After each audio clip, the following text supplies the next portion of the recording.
Dope. 10 out of 10. Man, I don't know if it's that I've been sitting in here for a while, so I got used to the darkness, or if I've been in camera for a while, so I'm not used to the lights. But boy, these are bright today. Sup, chat? What's going on? Someone said like Joey blink twice if you can do something, but I don't know where that went, so I'm not gonna do that. But oh hey, it's me, Joey, here for your Gamescast pre-show. A lot of people are coming in. Not a lot, just him. But yeah. I just took 2 cough drops from you. Uh-huh. And I put 2 in my mouth. Why? I didn't check the dosage or whatever the fuck it's supposed to be. My mouth is having an intense experience right now. They're like super intense cough drops, aren't they? I don't like this. So 2 is a lot. I only ever do 1. It's nasty.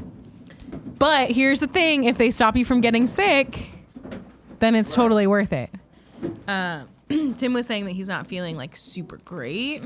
So I busted out these cough drops. So my mom's like into all of those like essential oil things, which like I don't know that I really buy into because I'm like not sure how I feel about those. It seems like kind of a crock, but I don't know. So anyways, when I saw her on Saturday, she gave me these cough drops, and then I started taking them, and I never got full blown sick. So then I don't know, maybe I do buy into it. I don't know. I feel like you're sick a lot. Yeah. What's that all about? I don't know. But these cough drops, man, it works. They do. I thought you guys were off this week. We are only off for morning shows, the daily shows, as they say. But we haven't even really been. Yeah, somebody hit me up today and they're like, I thought you were on vacation. We're like, huh. Yeah. No. Lots of recording, lots of things like that. So, yeah. Jordan said, I asked you a few questions regarding Patreon and you never replied. Then message me again because there's definitely a chance that I got buried under the lots of DMs that I get. Joey, get all the crystals. I don't really know what that means. Anybody? Crystals. What game are you playing now? Crystals. What games are you talking about? I wasn't talking about anything. I mean, Tim is I'm having a time. Jesus Christ. I guess I didn't tell you Never take these they were cough intense. drops, Greg. Okay. They're going to fuck you up. Are they too strong? They are so strong. They're very cinnamony. I mean, it's like, it is cinnamony, but it kind of tastes like if you melted a candle down and then ate the candle, drank the candle. I don't know. Sit up for a second. Joey, can you bring the seat up a little bit? Like Andy will also. The screen's definitely wrong. Stretched, yeah. It's not whatever. It's too much headspace. Hop, flip, and jump in the chat, says Greg. I'm so hello. forgotten and alone. I'm So sorry. what happened? It was a miscommunication on what day we needed to do Wednesdays? I hit up Jared saying, can you do Gamescast Wednesday at 3? And he said, yes, I can do that. So I was like, good. And I was like checking a couple days ago just to make sure I was good. I realized that was from a couple weeks ago that I totally fucked up. But it was the last text from him and just it looked right. And then today I was like, are you coming? I was like, oh, fuck. I fucked up. Got it. Also, Jared was asking me when GOG 242 went out or when we recorded it. No idea, man. I want to say 2 weeks ago on a Wednesday. I'll check on the calendar right now. We don't always put episode numbers in the calendar anymore, though. You can figure it out. Yeah, it was the... Vinicia Rojas is saying, Tim, have you seen the designs for Adult Ty and Matt? No. I don't even know what you're talking about. Is there there's a new movie coming out? Wait, hold on. Mitch Henson says he tagged me in an Instagram story or Instagram that's about a Slimer Portillo. What? Slimer pillow. I'm fucking Slimer dying Portillo. here, guys. I am up against the fucking wall. Looking to book my hotel for RTX London. What nights will there be stuff late? Who the fuck knows? There's a no lot of schedule stuff yet. between now and RTX London that we don't have details for that yet. Yeah. Not to mention that it is the week of RTX London, so like the RTX event team also not really like I do not see this in my on tag priority Instagram for London images. right now. I do see me as like a zombie. Oh, that's It must have been the I like 18th, that. right? Must have been, man. I don't like his goggles. who? Ty. There's a lot going on. He's Can still you, wearing can the you turn that fan on? And also not stand here? You're a heater. See, you called Sorry, that down Jared. upon I yourself. can't figure it out. I tried real hard. Hope you're still here.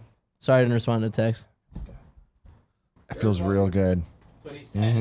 He is. Gibbered in the chat.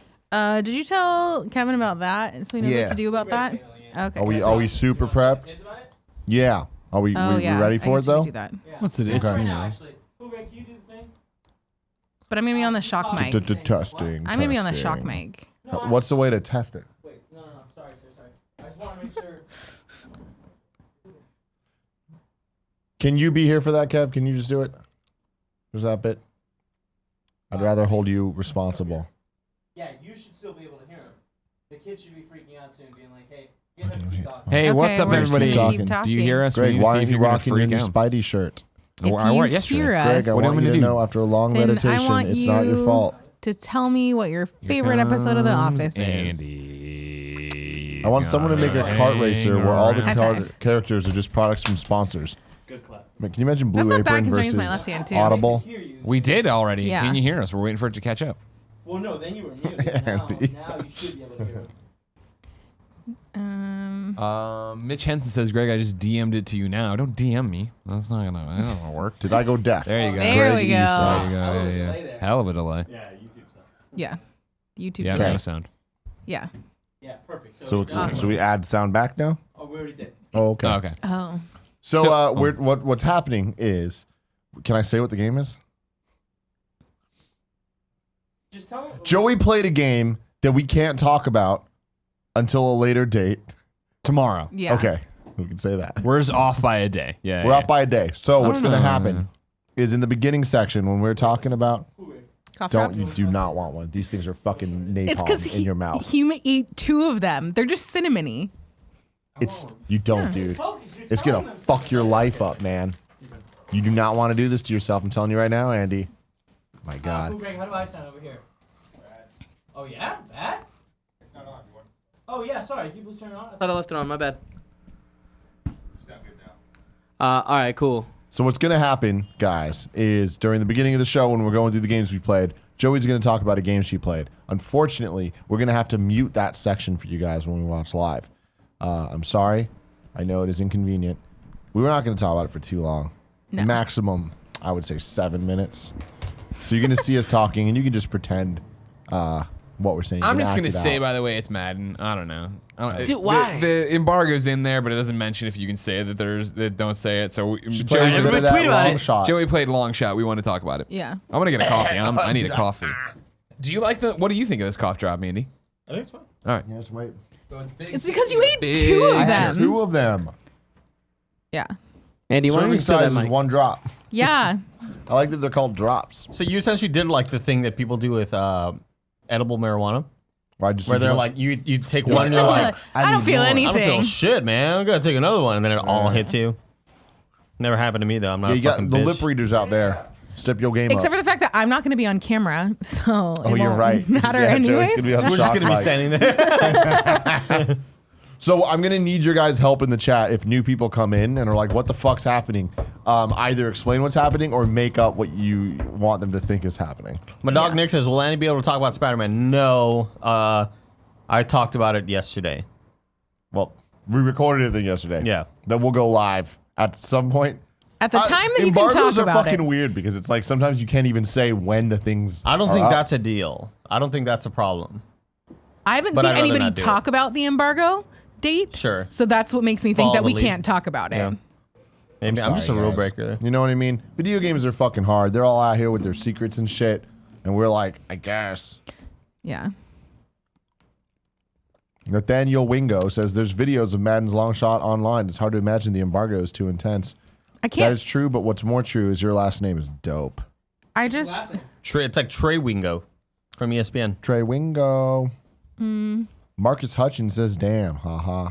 Don't know what that's in reference to. Can you imagine if you guys were just like, tell me about Madden, and I just came in and was like, actually, I'm just going to talk about Persona 5. I'm going to give you my full spoiler cast. I don't. Not doing anything for me. Fine. Yeah. Dude, napalm your mouth with 2. That's not. I'm not the person that has a problem with Who has a problem? Who the fuck has a problem? Andy, have you publicly Best friend. apologized for leaking the XCUs? Can you ban Ignacio Rojas? Thanks. No, we can't. Not on YouTube. Mad Ninja 52 says, about to buy a Switch. Anything on the store I should download. Fortnite! Octopath Traveler. Fortnite's free. Stardew Valley, obviously. Yeah. I want to try out Just this shapes and beats. this Overwatch clone. The one with the you turn into a chicken. No, Oh no, that's the Fortnite. that's Realm Royale. Forgot what it's called, but it's on Switch, and it's free now. Pink City. Paladins. Oh yeah, people like that. Yeah, people like that Paladins. Joebot says, Andy, you should try Paladins on Switch. Yeah, It's that's pretty one. fun. That's the one. DJ Kento says, Tim, have you seen the company Pink City? They make cool jackets. DJ Kento. I have not. Ow, my knee. What is Jared Petty so busy doing that he couldn't just come in? You know what I mean? He doesn't have a car. Takes an hour and a half. He also said he was moving. Fucking, I didn't realize he had a fucking excuse. You know what I mean? Pink City, bitch. Pink City, bitch.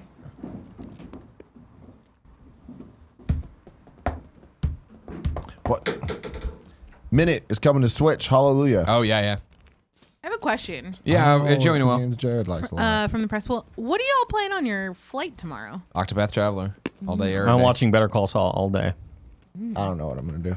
Maybe read a book. I got to catch up on Better Call That's Saul. never gonna happen. Very unlikely. No way. But, Some Gia Tap me and Bear Gia shit. had to fly down to LA with her sister and her boyfriend a couple days ago, and we're all in a row, and they're all reading the books, and I just have my fucking Switch out with my little stand thing with the SNES controller. I'm just playing. They're like, you're a fucking nerd. I'm like, excuse you three, you fucking reading Yeah. little hobgoblins. Who the fuck okay? reads when it's not a goddamn assignment, you know? Yeah, dude. A lot of normal people do. Yeah. A lot of normal people. All the normal people. Cool. There's a part of me that wants to get, I don't know if we can. So many secrets What about it? on Can we today's talk about it? episodes, man. I mean, like, I haven't started it yet. Can we even mention that we have it? I saw Brian Altano publicly playing it, so yeah, you're fine. Brian Okay. Altano.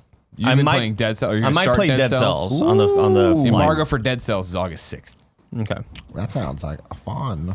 Jordan But asks. the streaming embargo is August 3rd, which is, I love when companies do that. That's pretty cool. It's stupid. It's weird, right?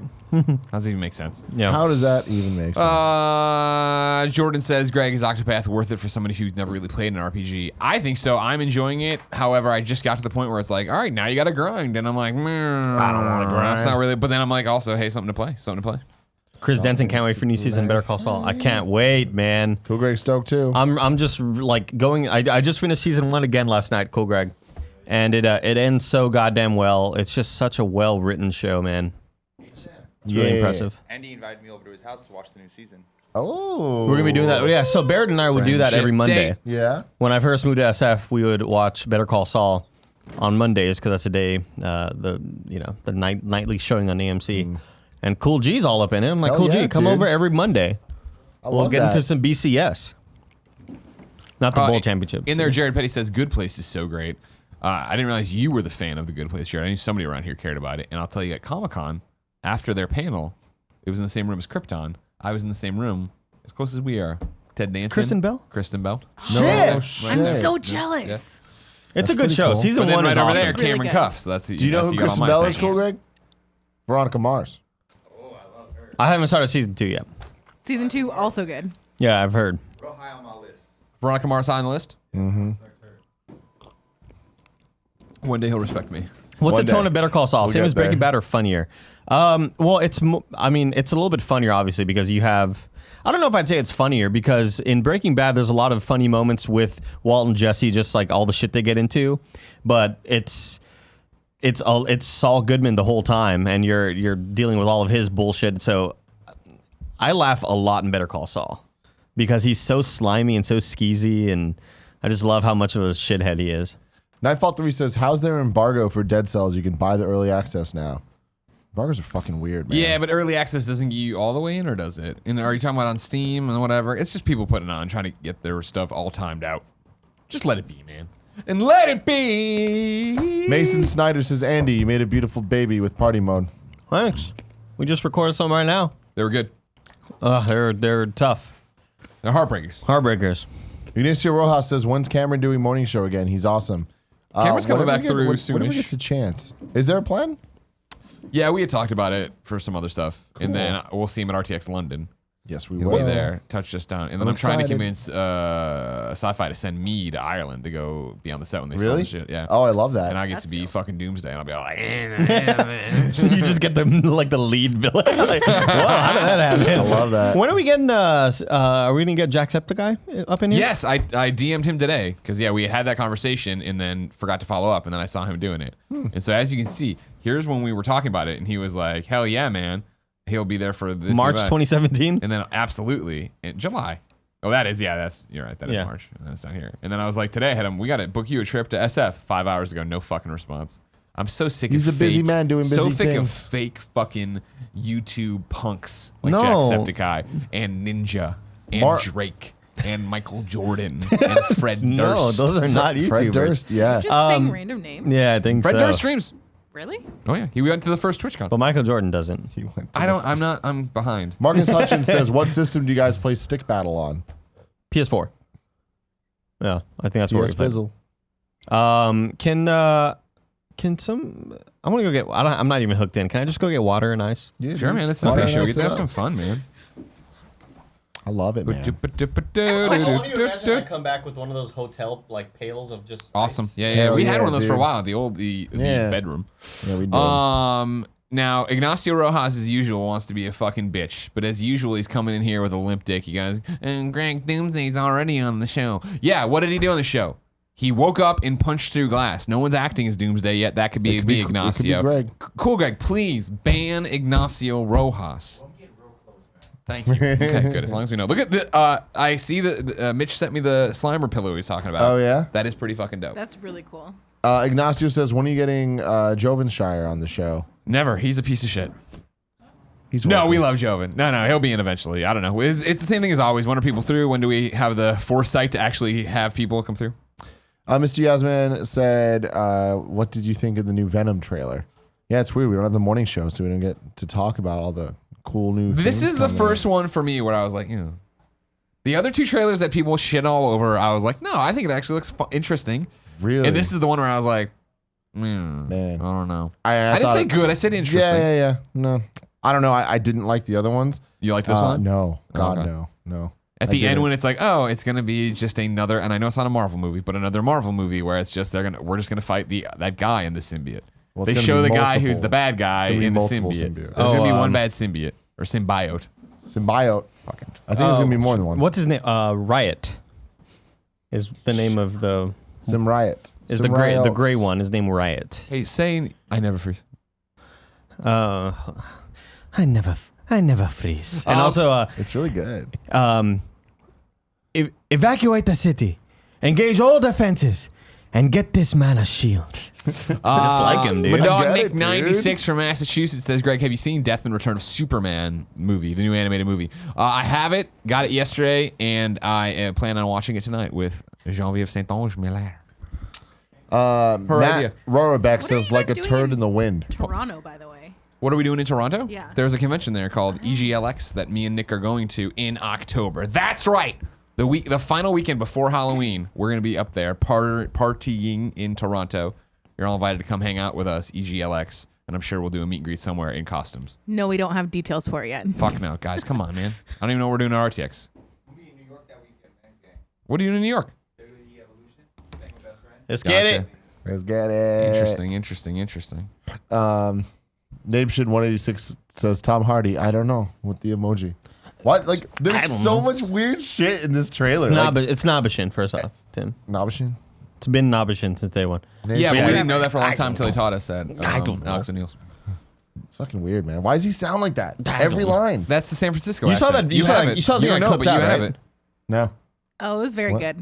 The thing I trailer clipped thing? out is like from the most recent trailer, Oh, show me, please. and it's just he sounds like he's doing Christopher Walken.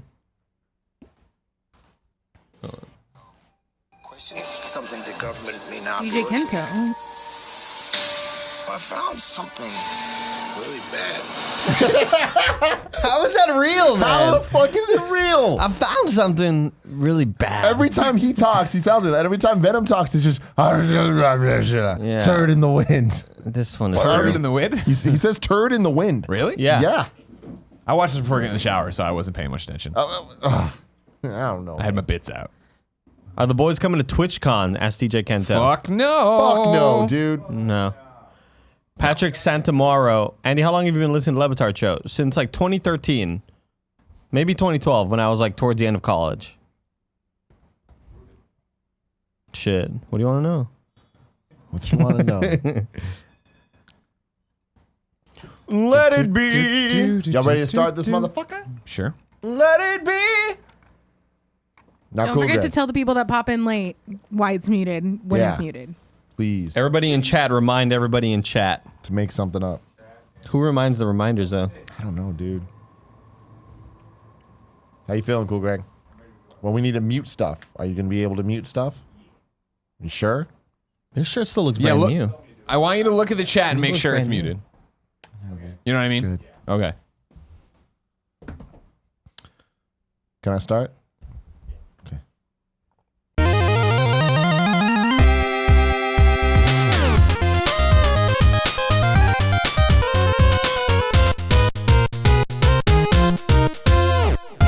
What's up, guys? Welcome to the first ever episode 181 of the Kind of Funny Gamescast. As always, I'm Tim Gettys, joined by one of the coolest dudes in video games, Greg Miller. Buongiorno, por favore. Oh! So That was where me. did you lose track? That was me on a gondola, but I didn't know how to do. I didn't know how to do, like, I was like pushing it down the Venetian waterways, you know, and I was gonna sing a good old Italian song. Hold on. What's a but all in- gondola? It's like the canoes with the giant stick. It's that an you do. automatic like gondola. Like, No, another gondola, but also more used in America are like when you get into like the Ferris wheel / ski lift kind of like things that carry you places.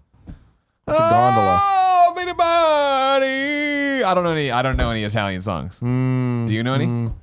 When the moon Hits your eye. Oh, I know that one. How does it go? How does it go? Hey,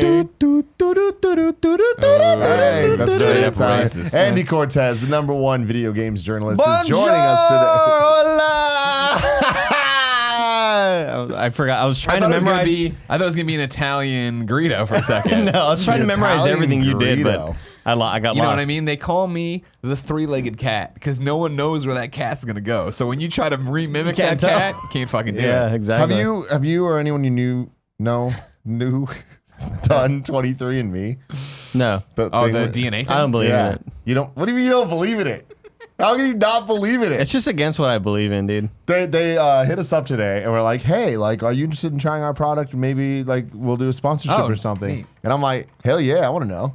Like, just give me I want to know White. all the deets. Yeah, I know. How white am I? Yeah. You know what I mean? Let's fucking get They're in like, there. apparently you were born out of the San Francisco Bay. We can't figure it out. just don't We've never understand. seen this before. It's not Yeah. 23 in you, it's 1 in you. I'm kind of excited about it though. We'll have to see how that goes. Are you down to Are do we it? all doing it? It's whoever wants to do it can do I it. want to do it too. Okay. Yeah. We're just putting our DNA out there. They're gonna sell this Let's- shit, dude. Here's the thing, Who are though. they gonna sell it to? Hold on, Dude, hold on, hold on. They caught the Golden State Killer, right?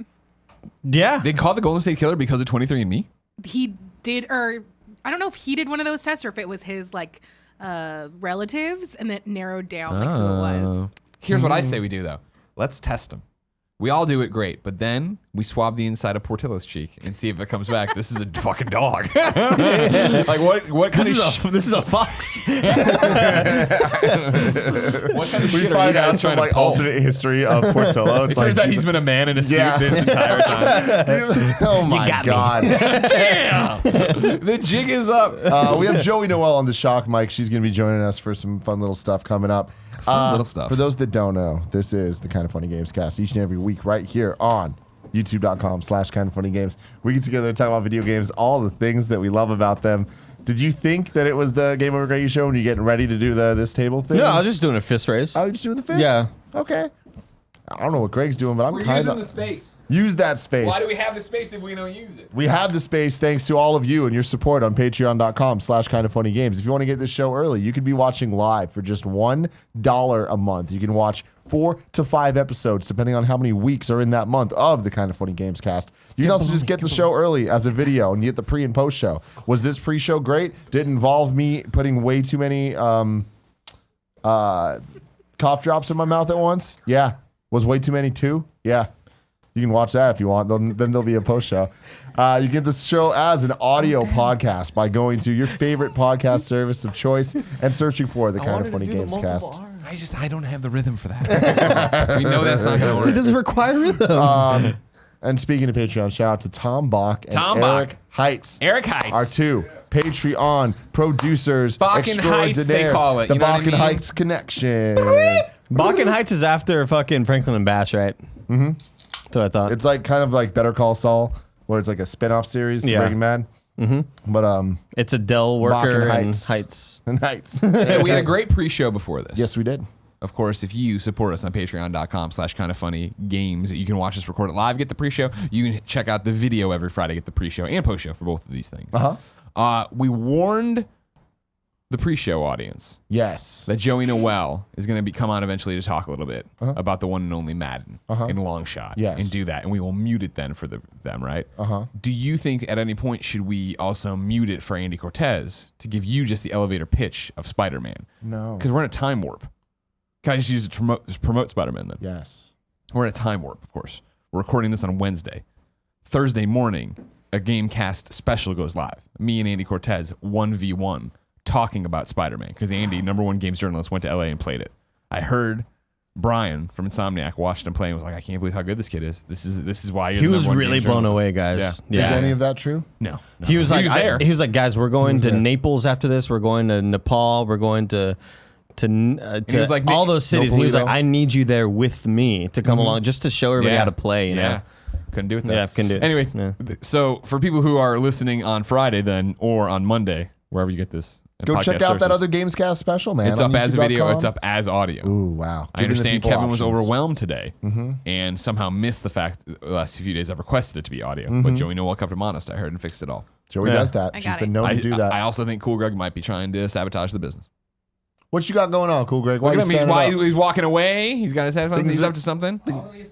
He's trying to. Stuff in tubes. No, he's putting stuff in tubes. Go get putting those, stuff go in get those tubes. But before you get to the tubes, we're just gonna jump right into it so we can get this segment over, so people watching live can start listening to us again. Let's just jump we'll be right back, into guys. it. But we're gonna Bullshit mute you Franco. right now. Can we mute him, Cool Greg?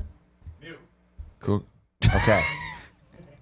You 100% sure we're muted? Cool Greg, don't fuck this up for us, man. It's like a red X now, right? Cool. Okay.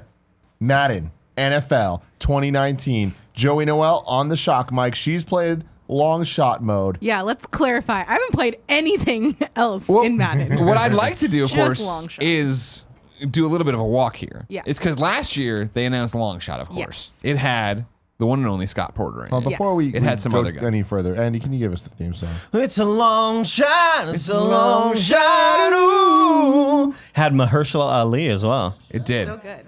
Well, let's see. I'm making sure it's Oh, muted. I'm making sure it's muted. They say it's muted. All right, Sorry cool. to No, interrupt you. It's okay, cool. I was super stoked for it. I thought, what a cool thing. I started playing. I was like, this is really fucking good.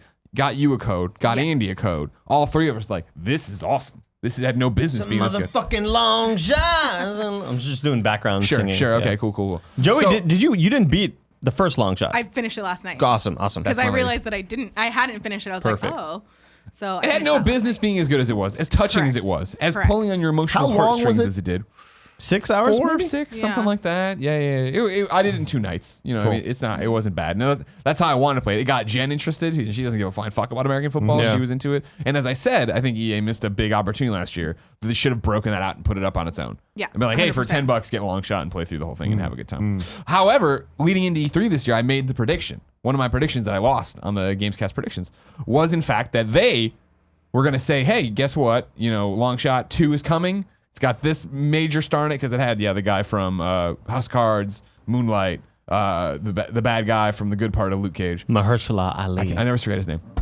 And I was like, okay, I bet at E3 this year they announced it, and they didn't say a fucking word at E3 for EA. And I was like, damn, it's not going to happen. Then, like 2 weeks ago, Scott Porter, Friday Night Lights, of course, Yes. he put up a thing of the in-game shot of him, and like, we're back with Long Shot. And I'm like, oh my God, it exists. So exciting. You started to play it. How is it? I'm worried because they didn't promote it that it's not as good.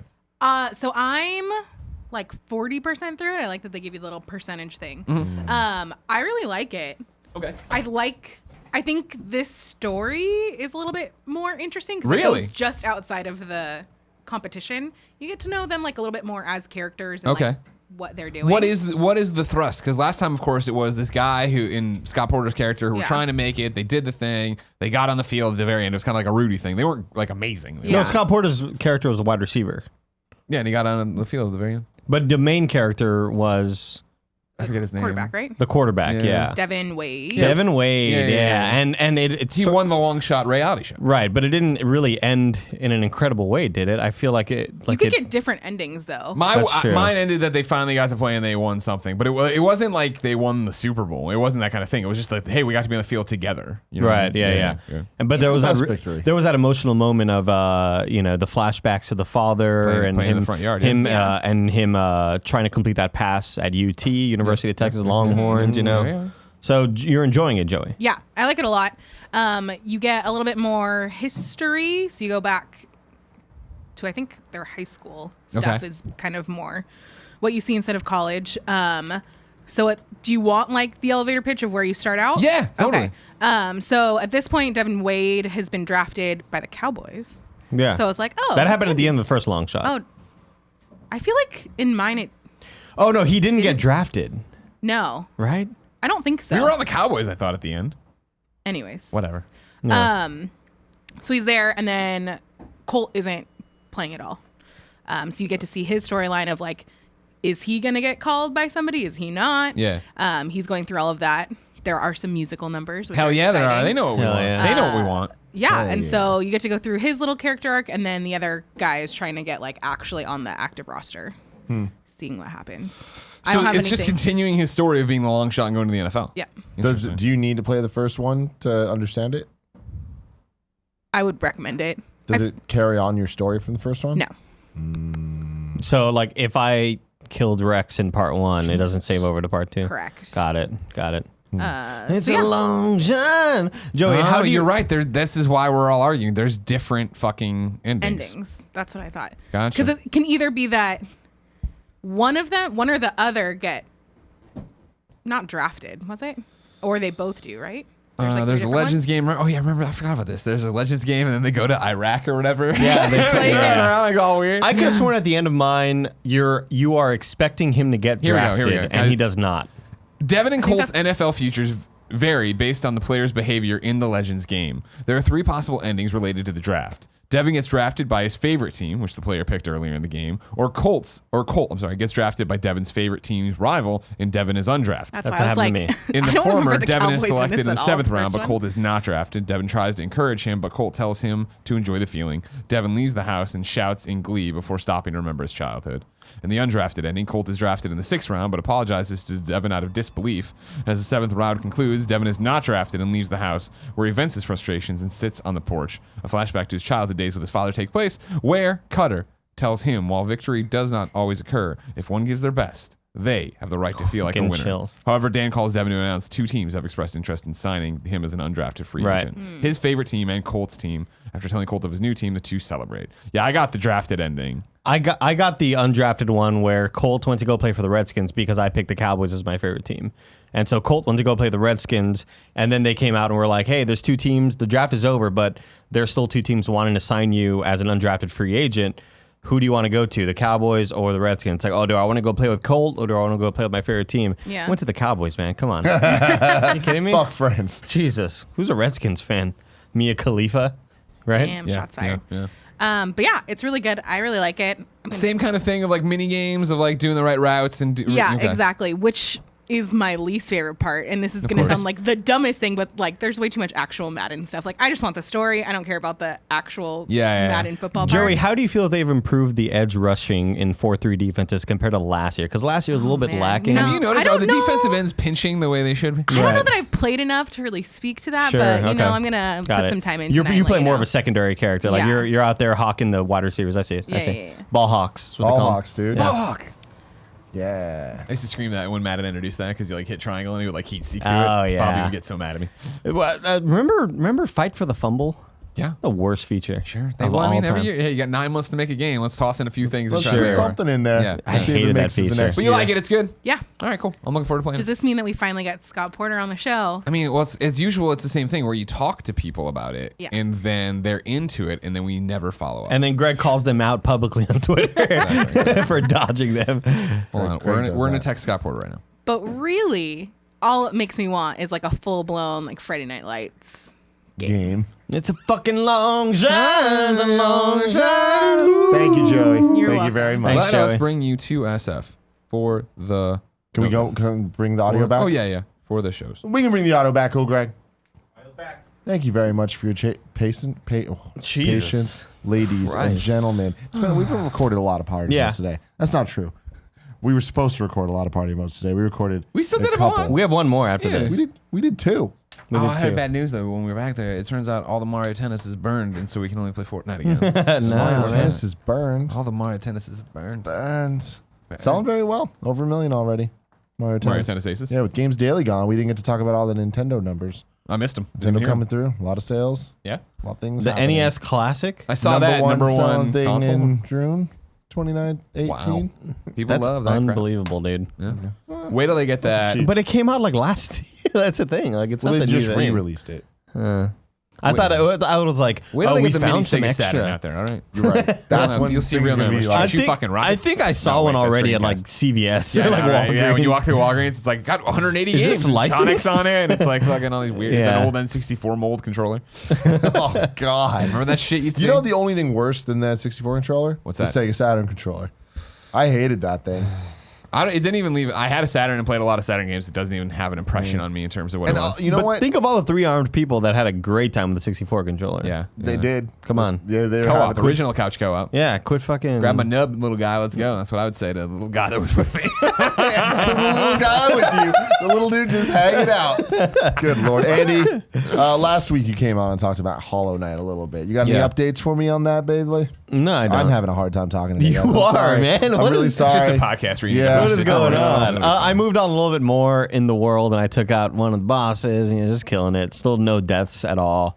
Haven't even got close to dying once. That's a joke. That's a joke. Okay, yeah. sorry. Just making sure I understood.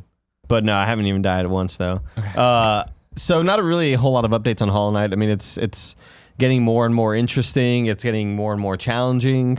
You're starting to see where there was a certain enemy that I didn't have a power to kill, but now I have it. So it's like I'm seeking out all of those that I saw earlier in the world. And then I played some Halo 5 Shoddy Snipers mode. Shoddy Snipers is back. It's one of their sort of seasonal things that they offer every once in a while. They say, hey, come play this Halo 3 playlist where it's all the Halo 3 All the things you remember and levels. love. Yeah, exactly. Again. But right now it's Shoddy Snipes where nobody has shields. It's just one shot, one kill. And I'll tell you what, for all the basketball nerds out there, they'll Yeah. understand this reference. I am the J.R. Smith of Shoddy Snipes. Wow. Where I'm I was either thinking it. I'm either 17-4 or I'm fucking 3-18, dude. And it's just so embarrassing. I'm either the hottest dude on the field, and the next game I'm just like, what is going on? Yeah, you can't get it But together. a lot of the levels are Halo 3 levels. And I remember them enough, but there's still so many sight lines that you just don't know. Like, anytime I would spawn, I'm like, all right, I see 2 open areas here. This should be it. Nope, there's a hole like right here that I got shot. You know, it's just a pain in the ass. But it's a lot of fun, man. Played with my brother and my friend Frank. So, yeah, we killed it last night. Hell yeah. We killed it. Congratulations. It's I'm fun. proud of you. Thanks. And a lot of Fortnite, of course. Yeah, Fortnite. Yeah. Speaking of Fortnite, what a great segue there, Andy. It's the next thing we're talking about. Fantastic. We just played Fortnite. Yeah, what Quite did a you? bit. I'm more interested in what you thought of Fortnite because you don't play. Fortnite is awesome, and there is a very satisfying feeling once you understand even the basics of the building, just to Yeah. like kind of like Just make a ramp when because you you need guys are obviously so much better than me, and I was playing with you two and Nick, but I never felt that far off from everybody. It was like at least I could kind of keep up. I'm not good at first person shooters. I'm not good at third person shooters. So it's like once I had to get engaged with anybody, it was I got a kill. Felt good about I'd say that. I beg to differ. Everybody who's watching this probably watched the Halo party mode that we did where Tim tore it up. Yeah. Tim killed Tore it me several times, and I thought I was going to sweep that whole day. You didn't know. And you had a Lot of different luck there. idea. A lot of luck You there. had a different idea. But no, Fortnite, it's like love the idea of the battle royale games, and I had a great time with PUBG. But it's like one of those things. I'm not the type of person that's going to invest all this time into getting good at these games. But even the little I played Fortnite, I'm like, I love how much you guys know about it. When it's like when we're in the fucking bus, and it's like.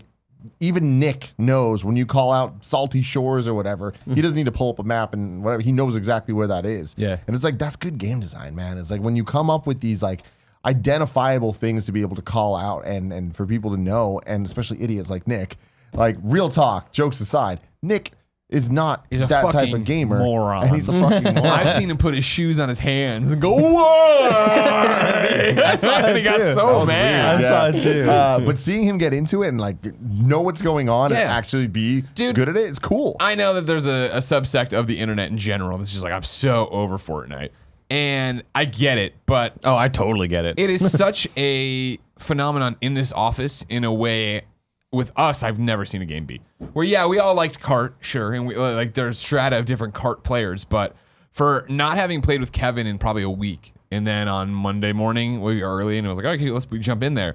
And like finishing those matches, like, dude, you're good now. Like, you know what I mean? Like there's market improvement. And the same thing with Nick, where Nick started playing and having fun with you, you know, Nitro Rifle on your Twitch streams and having fun and being a goofball. But now he is legitimately into it and legitimately knows the difference between weapons and is answering questions for you and explaining things to you on how to do. And it's just, I know that sounds like whatever, but it's a level of into a video game I rarely see from Kevin, let alone from Nick, where I never Nick see. got, man. He bought that Venom suit or whatever it's Yeah, called. he bought a bunch of stuff Vortex, today. Vertex. But it was all Yeah. it took, right? Of like, hey, man, for this party mode, dude, that's stupid. Then he just buys a whole bunch of Yeah, stuff. because we played a mode for a party mode coming up called Protect the President, which kind of swept over the internet earlier this month. Or no, I think it was July actually. But different sort of streamers created a mode similar to how people would make zombies in Halo. So Protect the President is essentially there's one person on your group who can only wield a weapon, can only wield a pistol, and can only have bandages Or and shields. shields and all this stuff. He or she cannot have any other weapon besides a pistol.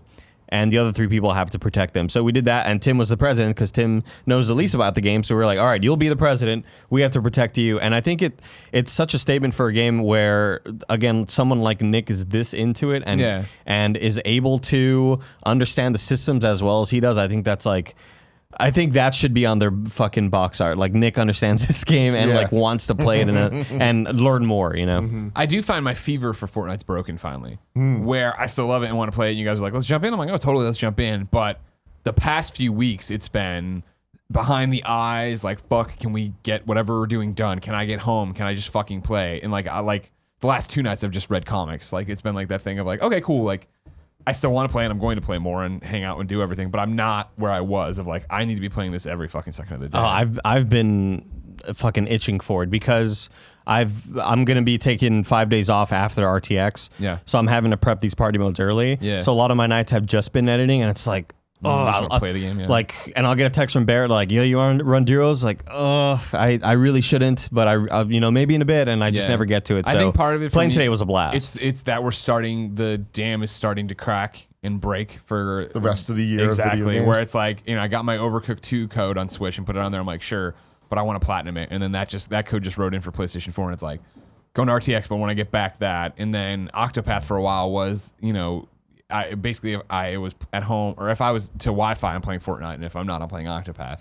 Octopath was, you know, eating up so much time as well, and then got everybody to Chapter 2 now in Octopath, and discovered, as I was telling you last night at dinner, right, like, cool, you know, Primrose is level 22, the other guy on the team is 21, whatever, okay, let's do this mission that's level 21, and as I'm going through the dungeon, I'm like, man, these guys are harder. They're hitting harder than most other people have. And then to get to the boss and just get obliterated. And then I look down and like my other guy is like, you know, 12 and Tressa is like 13. And I'm like, oh fuck. And I Googled like where to grind in Octopath. And like, I was reading the Polygon article. And it's like, you know, it is a traditional JRPG, which means lots of grinding. And it's like, okay, like that's you're at that point in it. And that's the thing where it's like we're going, you know, tomorrow we're gonna play into RTX, and I totally intend, if I don't fall asleep immediately, to play Octopath the whole way. And I bought that, or didn't buy it, the Anchor sent us that two battery packs, right? That are the one they've designed now for Switch, or that are labeled for Switches, and one's 10 hours and one 15 hours.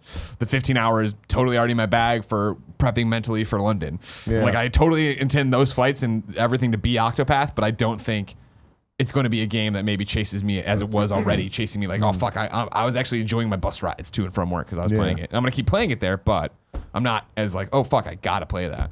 Speaking of the little power charger thing from Anchor, I want to talk about the 8BitDo controller that I keep raving about on the show. I got the Super Nintendo one, the SN30 Pro, I think is what it's called. And I fucking love the thing. It's what I use as my Pro controller whenever I play.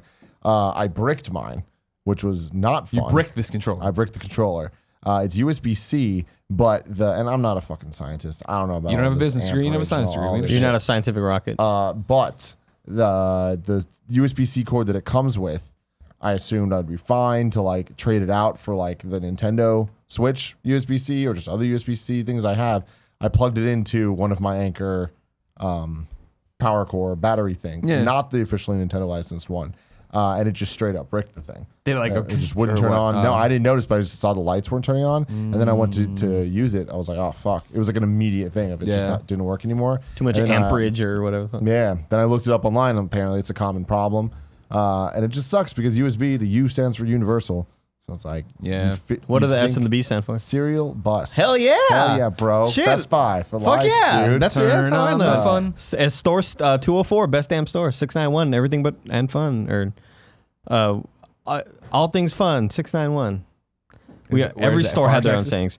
691 was Georgetown, Texas. 204 was West Austin. Gotcha. 204, best damn store. Are we going to Pluckers this weekend? Oh my God, yes. Yeah, that's what I want to hear. Pluckers, Via 313. Via 3 motherfucking 1 3. I don't know what that is. It's this pizza place. Oh my God. And dude, it's like square pizzas. Yeah. They're good as fuck. Okay. Oh my God, Greg. Okay. Yeah. Oh, man. All right. Yeah. I'm excited. Getting excited, We gotta guys. go to Taco Deli. I've still Oh, Taco never been. Deli. Oh, we have to. We Yeah. have to do it. We'll see. Maybe Saturday. Okay. The Seems like schedule's very packed. I was gonna say all we is a usual Austin trip. All we're gonna do is eat on it. Yep. We'll see. We'll see how this all goes. But yeah, no, I'm really bummed about it because I love the controller so much. Yeah. So what did you do? I bought a new one. Okay. Yeah. Fair. I do really like it. Was there like a It's warranty just or like- anything you can?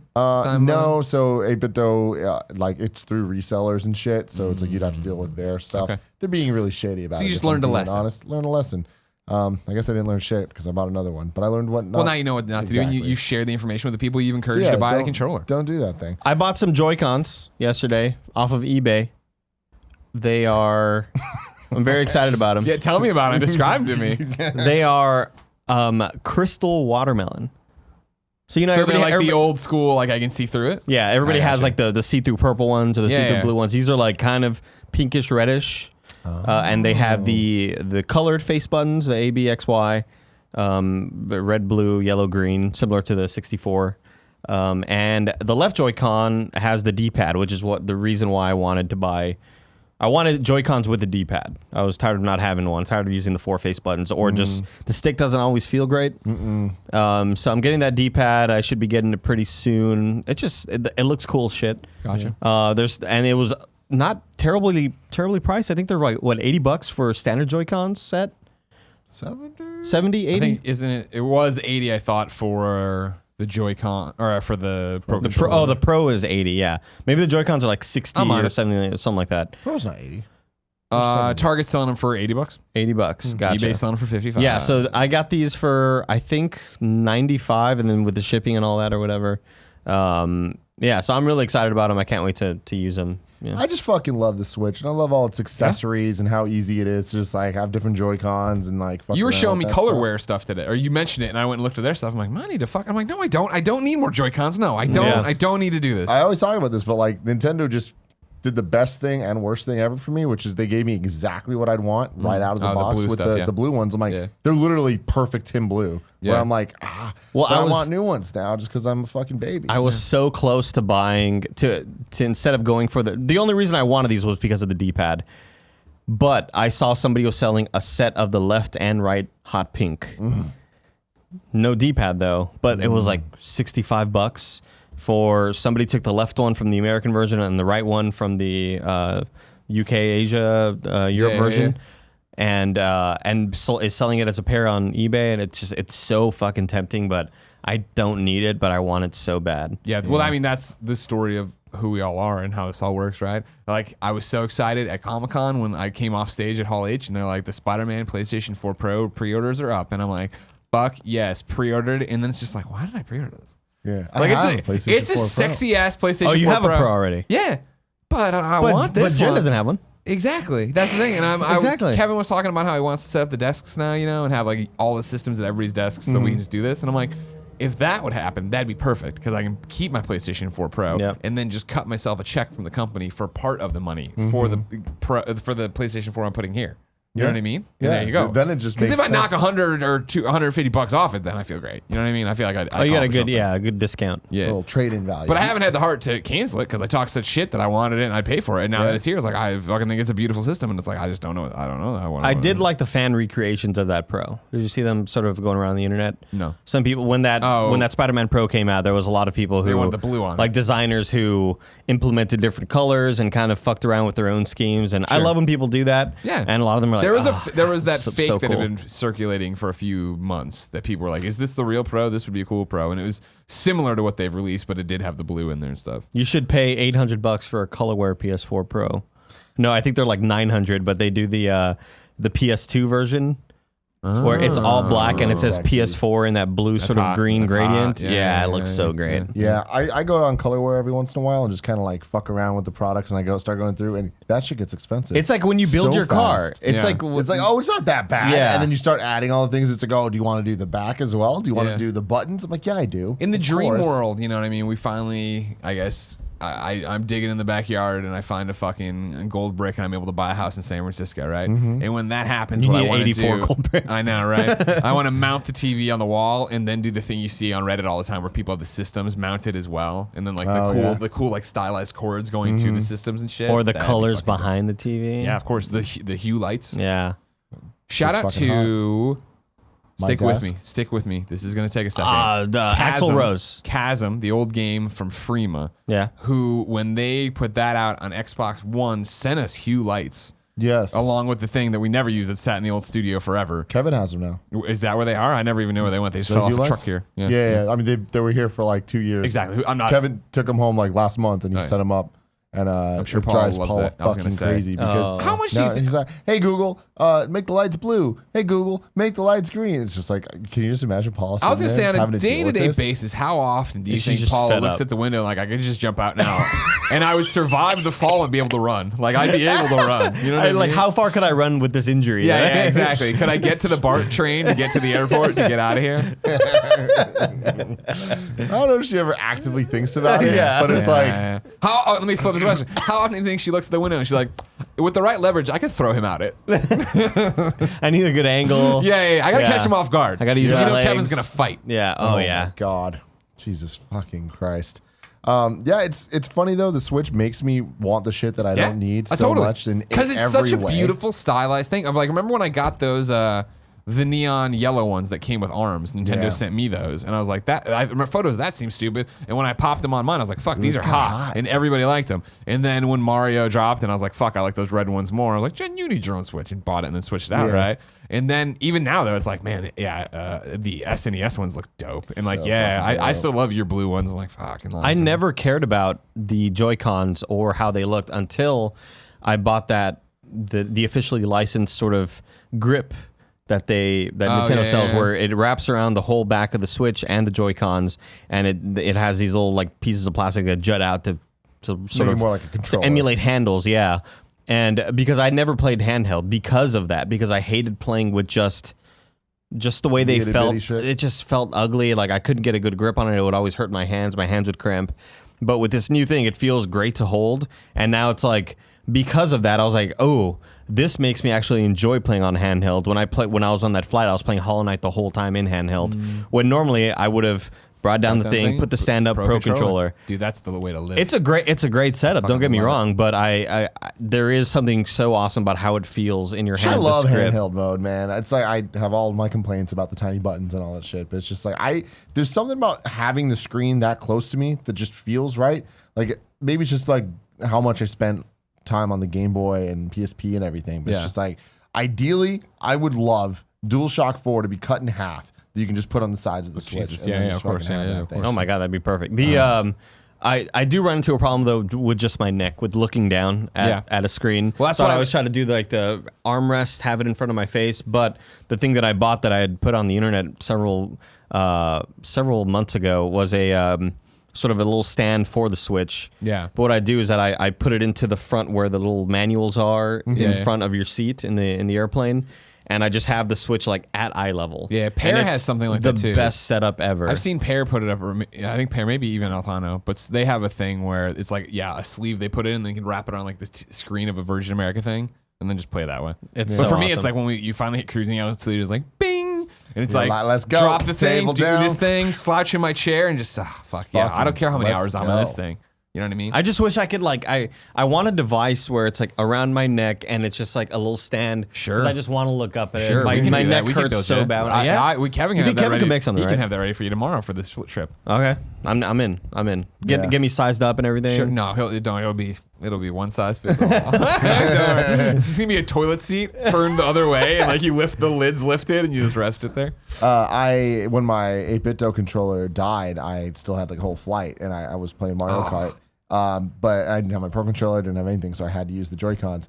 But I already had it set up on the little tabletop. I'm like, I'm gonna try doing this shit Wii style. And I popped those things off, and I was just fucking playing, and I just got super comfortable in one of those like awkward ass. Yeah, like leaned up situations. against the wall. And I was kind of just my arms across, and I was just playing. I'm like, this is fucking awesome. Like it reminds me of when controllers like first went wireless, like the Wavebird for me. I think was my first wireless controller, and I just remember being able to be at home straight up Obi-Wan Kenobi style on a blanket, like totally wrapped up, and just having the controller on the inside playing and being like, this is the fucking future, dog. That's how I felt. I forgot what flight I was taking, but I was playing that game Blossom Tales, that sort of Zelda-ish. Sure. Yeah. And that's the first time where I think my Pro controller was dead because the thing just lives forever. You never expect it to die. Yeah. But I think I had been playing it for like several weeks straight and it finally died.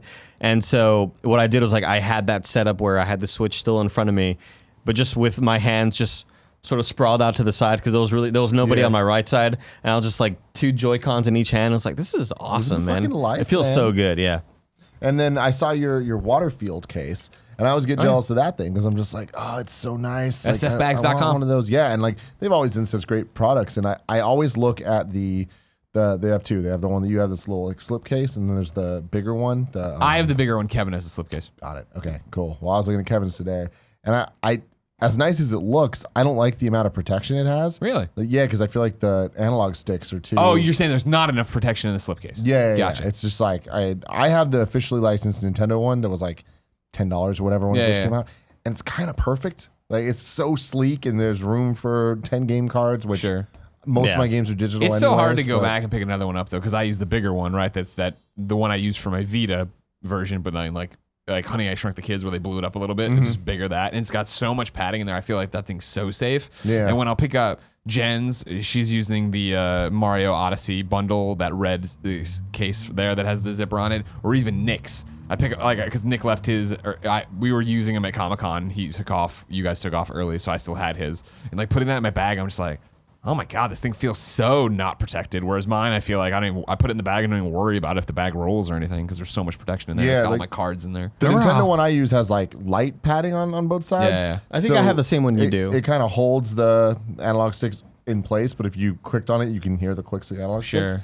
So I'm like, it's good enough, but like I don't need this thing to be a fucking fortress. No, I mean, you know? I just toss it in my backpack and it's good to go. But I've looked at yours in the blue leather so often where I'm like, but I want it. Yeah. It's just so beautiful. Do you remember how hard it was to find a fucking case at launch? I It got was lucky, man. impossible, dude. I pre-ordered that shit day one. Yeah, that's something that I should have done, and I just never considered it. And then when the day was coming, I was like, oh, I should probably get a case. Where do I get a fucking case at? And I no joke, when I was still living in Austin, and I drove to like 6 different GameStops, which is just not something I do. But I was just so desperate, and like I don't drive around like shopping in Austin. Like it's just totally out of character. But I went to like 6 different GameStops and 3 different Best Buys. And I was so fucking frustrated because, and GameStop does a thing where they have the fucking boxes there, but they don't tell you that they're sold out. They're just like the display boxes. Yeah. And so it reminded me of when, I guess there's like, I can't remember what stores do it, but I'm assuming, I get this box and I take it to the cashier and say, hey, Yep. I'd like to take one of these. And he's like, oh, those are just the boxes. We don't have. I'm like, well, what? Yeah, Take down What the box. What system is it? Where what store has that system where you get the display box and you take it to the register and they have them back there and they I fucking. don't know about display box. Toys R Us used to have the slips. Yeah, though. that's not Something like that. Yeah, I guess we did that at Best Buy as well with when they were sort of cracking down on a lot of people like stealing theft. shit. Yeah, like Best Buy. They I put went the cages to get next to them. What's it called? The Elite controller. Is that what it is? Xbox One. Yeah. Fancy controller. Yeah. I went to go get one, and it was a similar situation where they didn't have them. You had to go bring the thing to the people, but they were sold I feel out. like I think it's just never got it just it used to be everywhere. I feel like not Best Buy. No, that's not right. I definitely. Thinking about this, I think at EB Games, I remember when they started putting stuff out, and you'd bring the thing up. They're like, "Oh, you don't have to bring this up here." Like, we understand. We just know tell us what if you want. Just tell us what the fuck you need. That reminds me of in Austin one time years ago. It was when I finally decided I'm going to get a Vita. And Vince Young I scored went the winning touchdown. I went to GameStop and they didn't have it, and they're like, "Oh yeah, we're sold out." I'm like, "How are you sold out of the fucking Vita? Like that doesn't even make sense." Then I went next door to Target, sold out. Went to Best Buy, sold out. I was like, I really want this thing for my flight home, but what the fuck? And it was like during that time where the Vita was like just being phased out entirely, yeah. and I was just shocked that I couldn't just buy one in Couldn't stores. walk in and buy it. Yeah, I was like, what the fuck is this shit? I need to give away my Vita.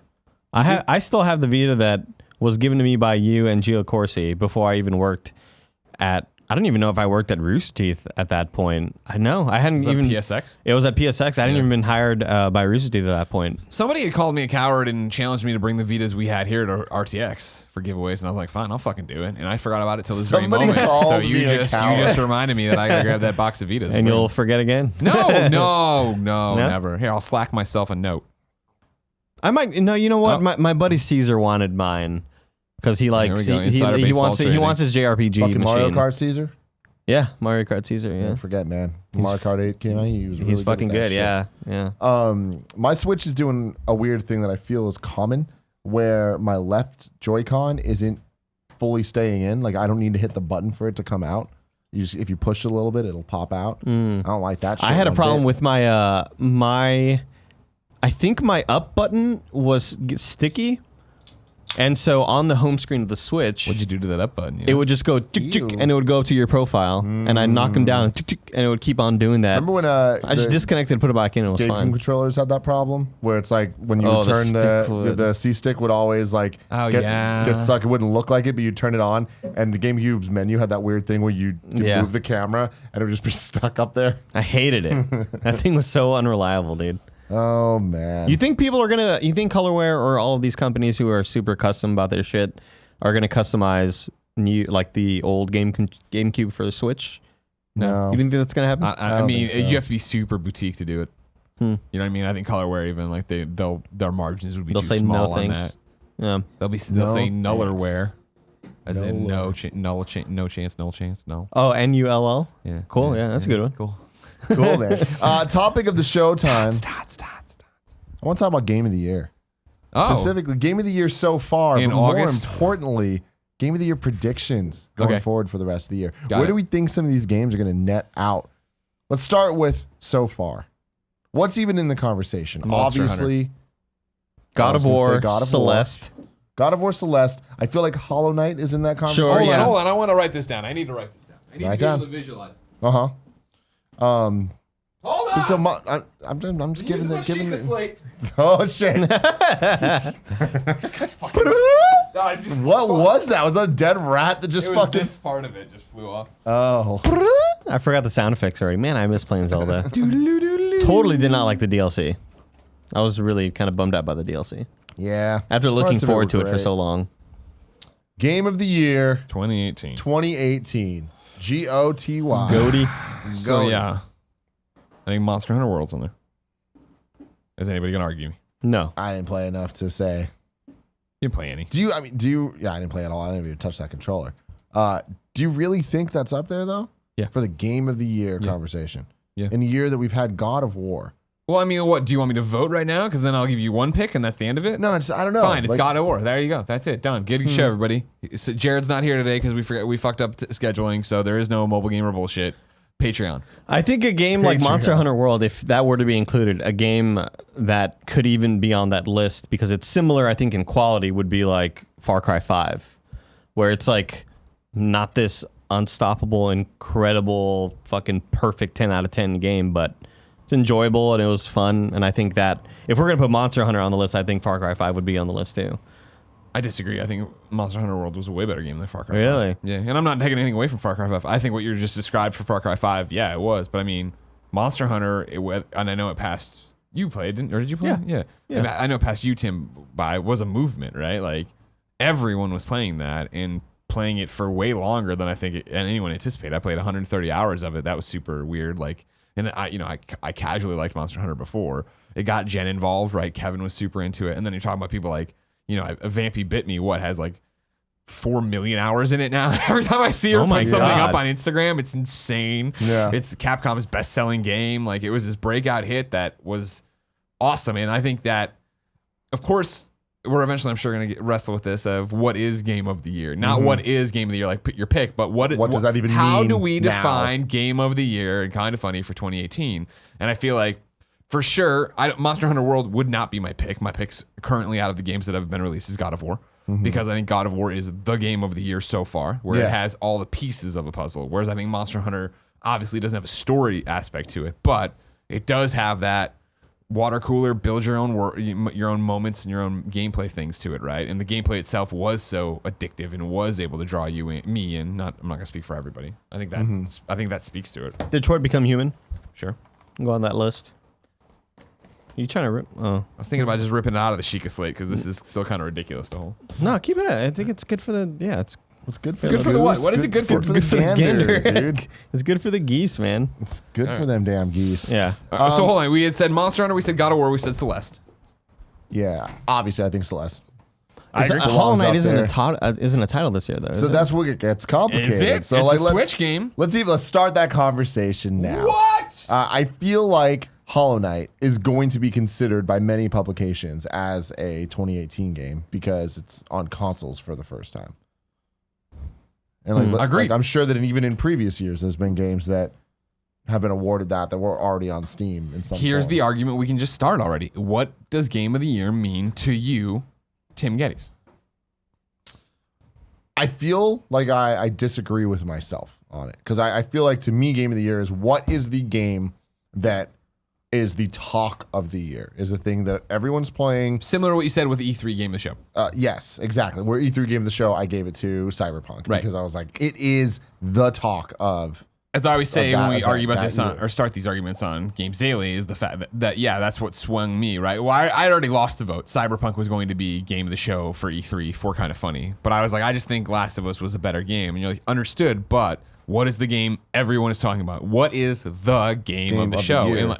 Show. Yeah. And it is like, oh, right, that's interesting. I think that Game of the Show is a little more of a willy-nilly award, right? It's like, oh, whatever. We saw this, we didn't play it, or maybe we did play it, but this is what we think it is. Whereas Game of the Year, I do think carries more weight to me personally and matters more in terms of like what that definition is and what we mean to it. But yeah, for Game of the Year, I mean, I used that line of thinking in 2015, I want to say, when I voted for Overwatch being Game of the Year, because as much as I love Metal Gear Solid 5, it had a lot of issues and the story pissed me off and whatever. Sure. But the gameplay, the loop, so fucking incredible, so fucking good that like personally that was my Game of the Year. But Overwatch was the game of the year. Like that kind of maybe not invented a new genre, but it defined a genre for sure with the hero shooter and all that. And you know, to see it now continue to dominate the way it does, like, I don't know, like that was it's similar to Cyberpunk, where it's like that year the conversation was owned by Overwatch. yeah. I feel like the conversation was owned by PUBG last year. Yeah. And then I guess this year's Fortnite. Exactly. No, and this is something that's been a debate that's been raging on Kind of Funny Games Daily and in the comments, right? Is Fortnite eligible for Game of the Year? I don't think so. Let's take a step back to last year, PUBG, where it came out last year, even early access, right? Eventually, remember at the very end in December, like mid-December, the teens, they were like, cool, we're pulling the early access thing. It is a game. But from that game being playable from the public to that game being released fully to the public, that was all in 2017, correct? No. PUBG had gone into early access and was available to play on PC in 2016. Okay. I'm fairly certain. We need rules here, guys. See, because that's what I'm saying. Because like that would be the arguments against Fortnite because It's still early access. that game came out last year. Technically. Well, technically, it's in early access. It hasn't come out, period. Well, it's playable to people. And early access even being an option. It's such a yeah. I don't know how I feel about Hollow Knight being part of the conversation. Just because what if you're saying because it's now available on consoles, right? Mhm. What if it had been out on Xbox last year, but now it's PS4 and Switch? That's different. And you fucking know it. I don't think it is. Yeah, dude. Steam versus consoles. It's definitely a different conversation. I mean, like PUBG, sorry, early access launched on March 23rd, 2017 for the Windows version. So it actually didn't have anything to do with 2016. It launched early access in March, then it was a full release in December. Damn, it feels For like it's been PUBG? so long. Yeah, for PUBG. So that I can see an argument then for it being game of the year. But we ended up not giving it to that. But Sure.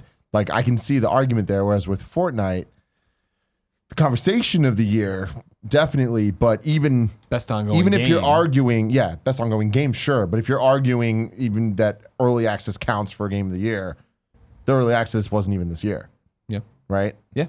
You're right. Yeah. But then with Hollow Knight, But I mean, I'm sorry. Yeah, you're right. I don't know if I mean, depending on how we define game of the year, that could disqualify it, sure. But what if they remove the early access tag though this year? That doesn't count for you still because early access began for Fortnite. I mean, I don't last know. year. I'm just pointing out like the differences between these things. Like Yeah. I don't know that it necessarily matters. I mean, Fortnite. There's something holding me back from thinking Fortnite is going to be game of the year this year. And I think that God of War, notwithstanding, like I just like because last year we had Breath of the Wild, we had Mario Odyssey. There was like other big games that Right. were like in contention for it. But with Fortnite,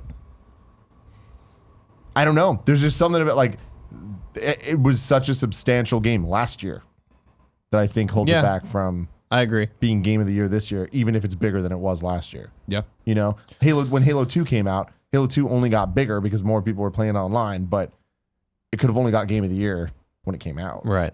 It's this ongoing debate of video games and video game critiquing and whatever you want to call this enthusiast press, right? How malleable are the rules and what do you stand by and what is the thing you don't change anymore, right? Like Fortnite, yeah, obviously, it came out last year and was big last year. It's only gotten bigger this year, sure. But I mean, on top of it is the idea of the simultaneous rocket launches and the things they have added, from golf carts to shopping carts to all these other jazz in there, right? Like the game is different and looks different and plays different than it did last year, right? When did Builder Pro get introduced? When did all that Yeah. stuff happen? And I'm not saying that's enough right there, but it is this.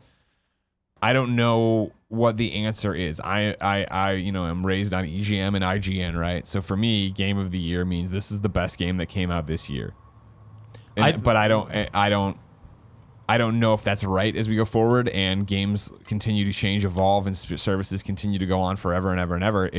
I don't think it's outrageous that somebody votes Fortnite Game of the Year this year. I think the way to combat that is Best ongoing? is the best ongoing game category. Like we've seen with Rainbow Six Siege, where when it came out, it was thought to fail, right? And then it, found a resurgence, and now it's like one of the most played online games right now. And I think that category is special because you can celebrate and award games for continuing to be good, But yeah, I think I see Fortnite as the best ongoing game of the year, but I don't think you can give it game of the year. Yeah.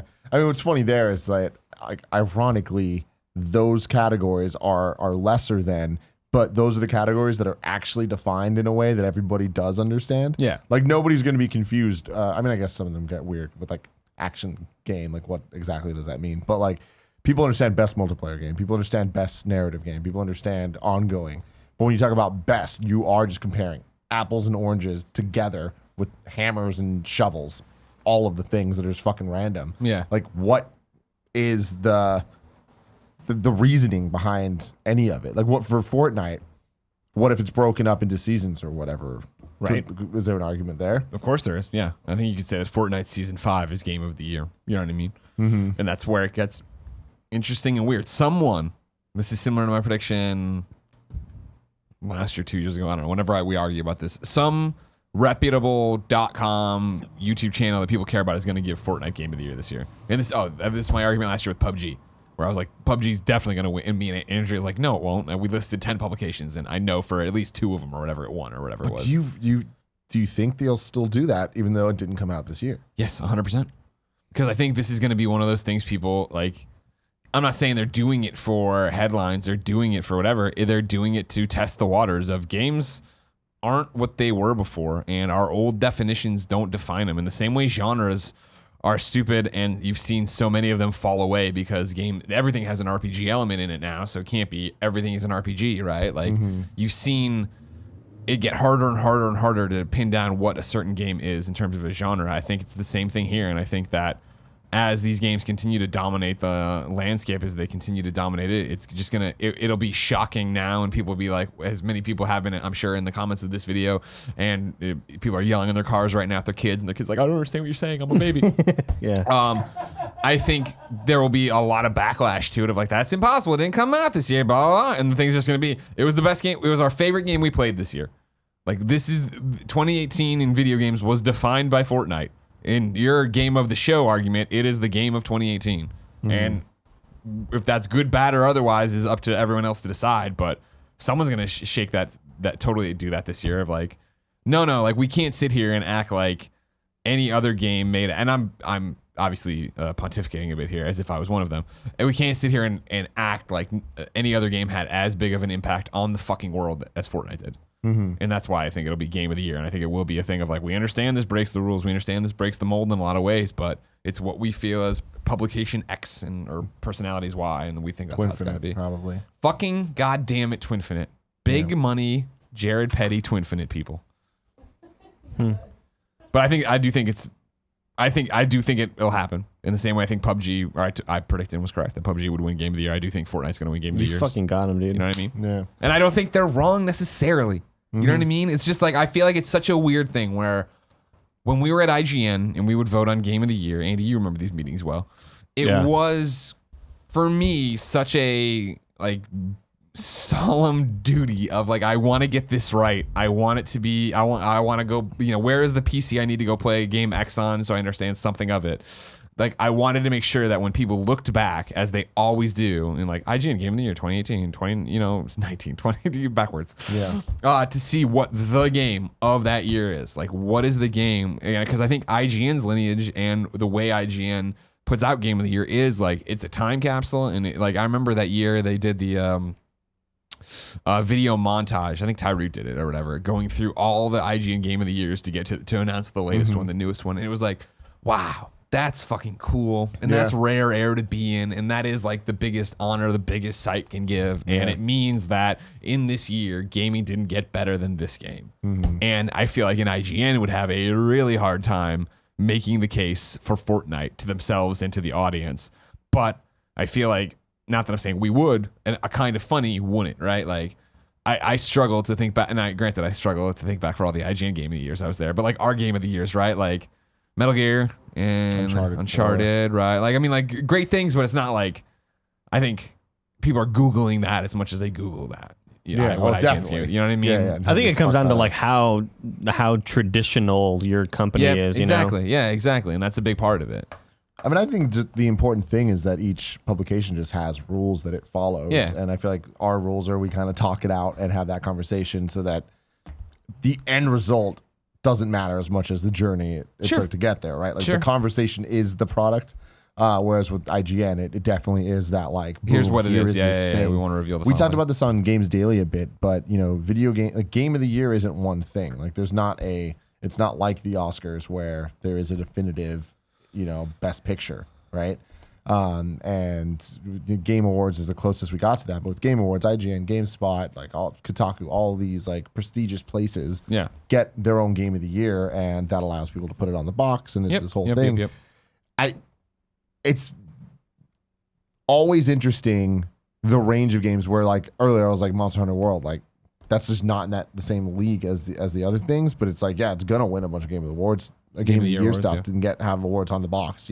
Yeah. Like every year, there's 20 Game of the Years. Sure. That get it from multiple publications left and right.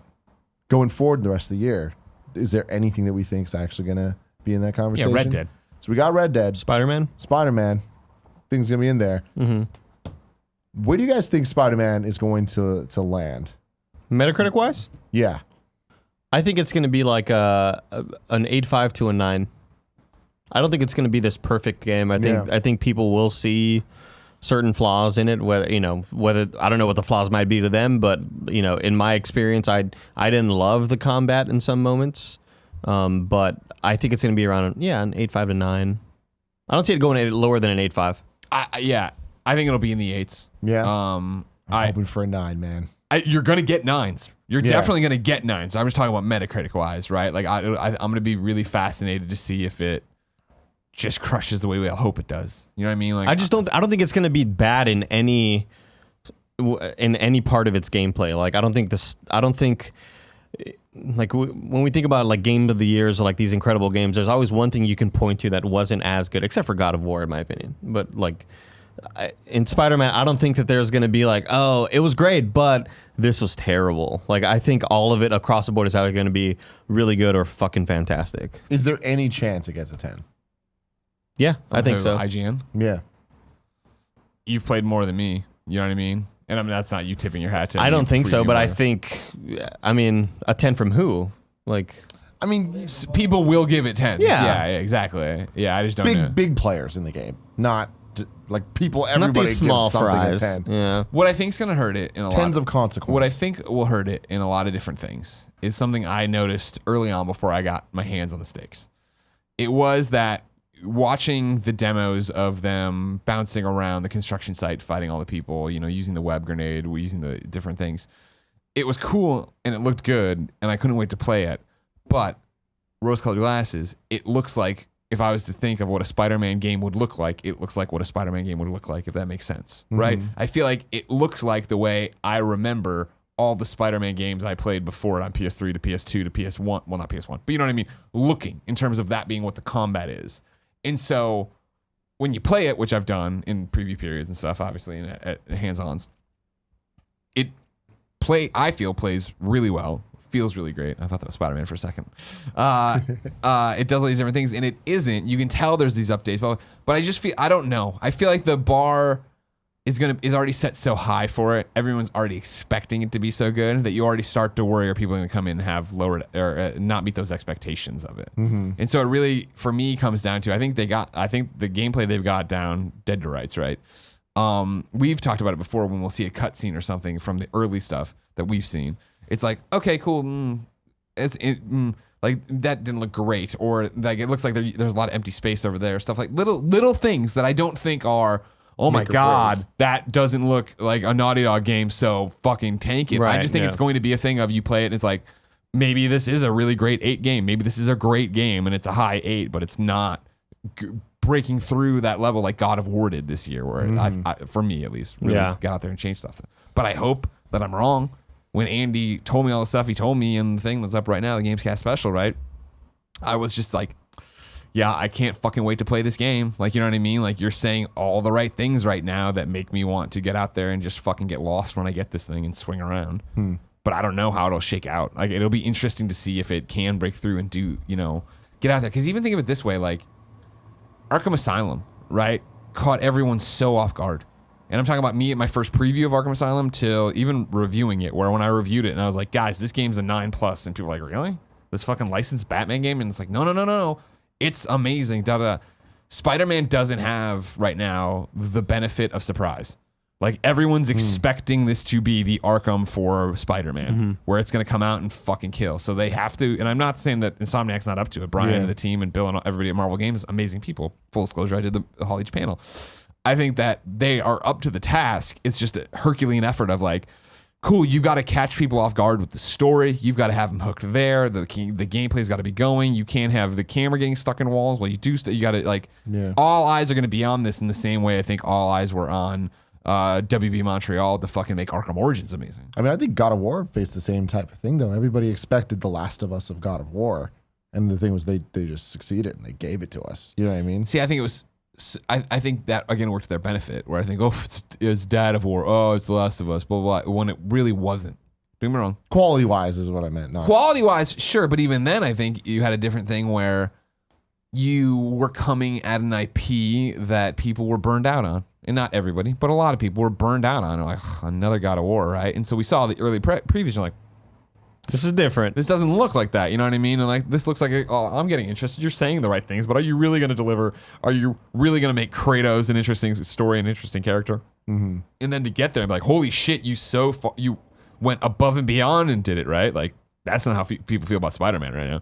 People love Spider-Man. People are desperate for a great Spider-Man game. And so like when it gets here, but has, I think they're going to get it. away. Yeah, I just don't know what it can possibly do to blow away people's expectations. And it's blow away people's expectations on a grand scale, right? For it to be game of the year, it's got to break through boundaries. This is a game that, and don't get me wrong, I know, obviously, MCU and everything else, like comics and superheroes are bigger than ever. But there's definitely a ton of gamers out there in the press that are like, I just don't like superhero games.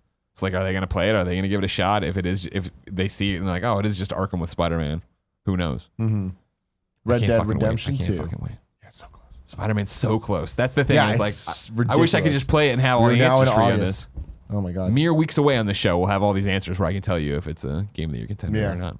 Soon. Red Dead Redemption. Red Dead 2. What is left to say about this game other than give it to me? Yeah. I feel like it's another one where. Are you okay. worried at all? Yeah, of I'm course. very worried. Oh, sure. Like I feel I'm so interested in the actual sales numbers and seeing what this game actually does compared to a Grand Theft Auto. Yeah. Talking to Jared, like he really believes it's going to be the second coming of Jesus. And I'm like, I just don't know that name is nearly as big as Grand Theft Auto. And it's like, I know that people love the first one, but it's been a very long time. And I know the YouTube trailers do super well and get crazy numbers. And like, there's a lot of excitement with the game and it's going to kill. I understand it's going to kill, but can it live up to the first game story wise? Is the online going to live up to the Grand Theft Auto online? And can it have the same type of legs? I'm not sure. I don't think the online will have anywhere near the legs that Grand Theft Auto does. Just because what can you do in a Western world What can you do with a Western world? What can you do with a Western... I don't know. It's just there are no jets. There's no fucking stunt races. Kevin's making a solid point. Grand Theft didn't Auto have that. Online's super goofy, right? They can do all sorts of stuff, werewolves and vampires and shit. Red like, Dead Sun Undead Nightmare. Yeah, well, I know, but I'm saying online, like do whatever. I don't picture fucking helicopters I just feel chases in Red Dead Redemption. I don't know what that I don't know what it looks like. Let's take it a step at a time, though. I feel like you're asking different questions here. Can it be game of the year? That's the more important question, I think. I don't think sales numbers or how good or if online can be GTA Online is relevant to that. I think the online part is, but I mean, like GTA 5 launched with no online, and then when it added it 2 weeks later, it was borked to all fuck, and I never played it. And then Heist didn't come out for ever. I don't know. I remember it being time. forever. I mean, I'm not even like, I want to say it might have even been more than a year before they got the Heist in, Yeah. but that don't quote me on that. It was definitely months and months and months. Like, I don't think that hurt it, and that's also the thing is, like we've seen with Rainbow Six, with Grand Theft Auto Online, like you can't count it out for a long time because at any point they could do something with it. And they have such deep pockets. And that's my thing. they is could delay that- this game again for a year and like try to perfect it even more. And don't put it past them that they might delay Yeah. it again. Like in terms of it hitting its date though, and actually coming out and doing its thing, like I have faith as well. Like, am I worried about it? Of course. I don't like not knowing, and I want this game to be amazing. And it could the same thing of like, man, what if what if the expectations are so high for it doesn't do that? It doesn't live up to them. The problem there is that every Rockstar game now has those expectations, and they've shown time and time again that they are able to meet, if not exceed. And granted, that's in the eye of the beholder, right? I know people love or hate GTA 4. People, GTA 5 I think was pretty much universally loved, but I know armchair quarterbacks later on are like, it wasn't as good as people said it was going to be, and yada, yada, yada. None of that really matters. It matters in the moment. I enjoyed the shit out of it. Me too. I think that Red Dead 2 is going to land, and I think it's going to, yes, deliver. I think that they know what made Red Dead a success, and I think what's more exciting is that they know what made people not like Red Dead Redemption. I don't think we're going to have a Mexico moment in it where the story kind of dips and people drop off and fall out.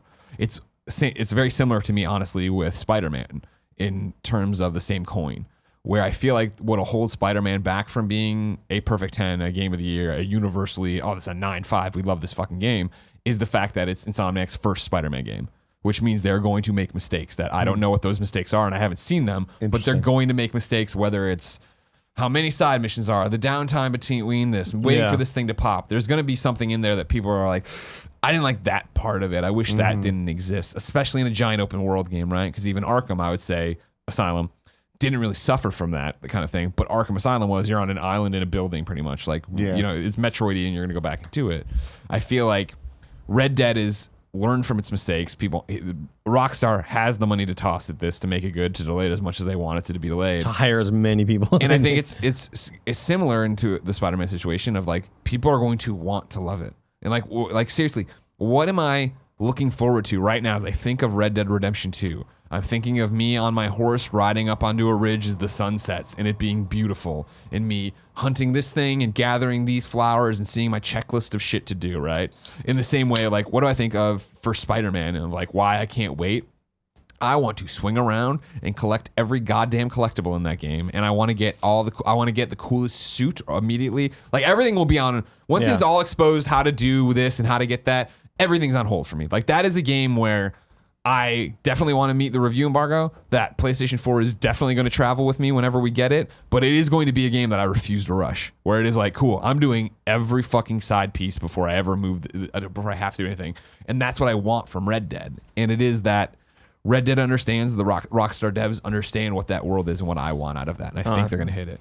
Almost, right? Yeah, almost Red Dead. I think what will catapult it towards a Game of the Year conversations is just like, can it surprise me story wise, and will the acting be, you know, on par with like an incredible movie, you know, like, and I think that's what I look for. Like, I'm a little bit more forgiving when it comes to gameplay or systems if I really, really enjoy the story or the people involved.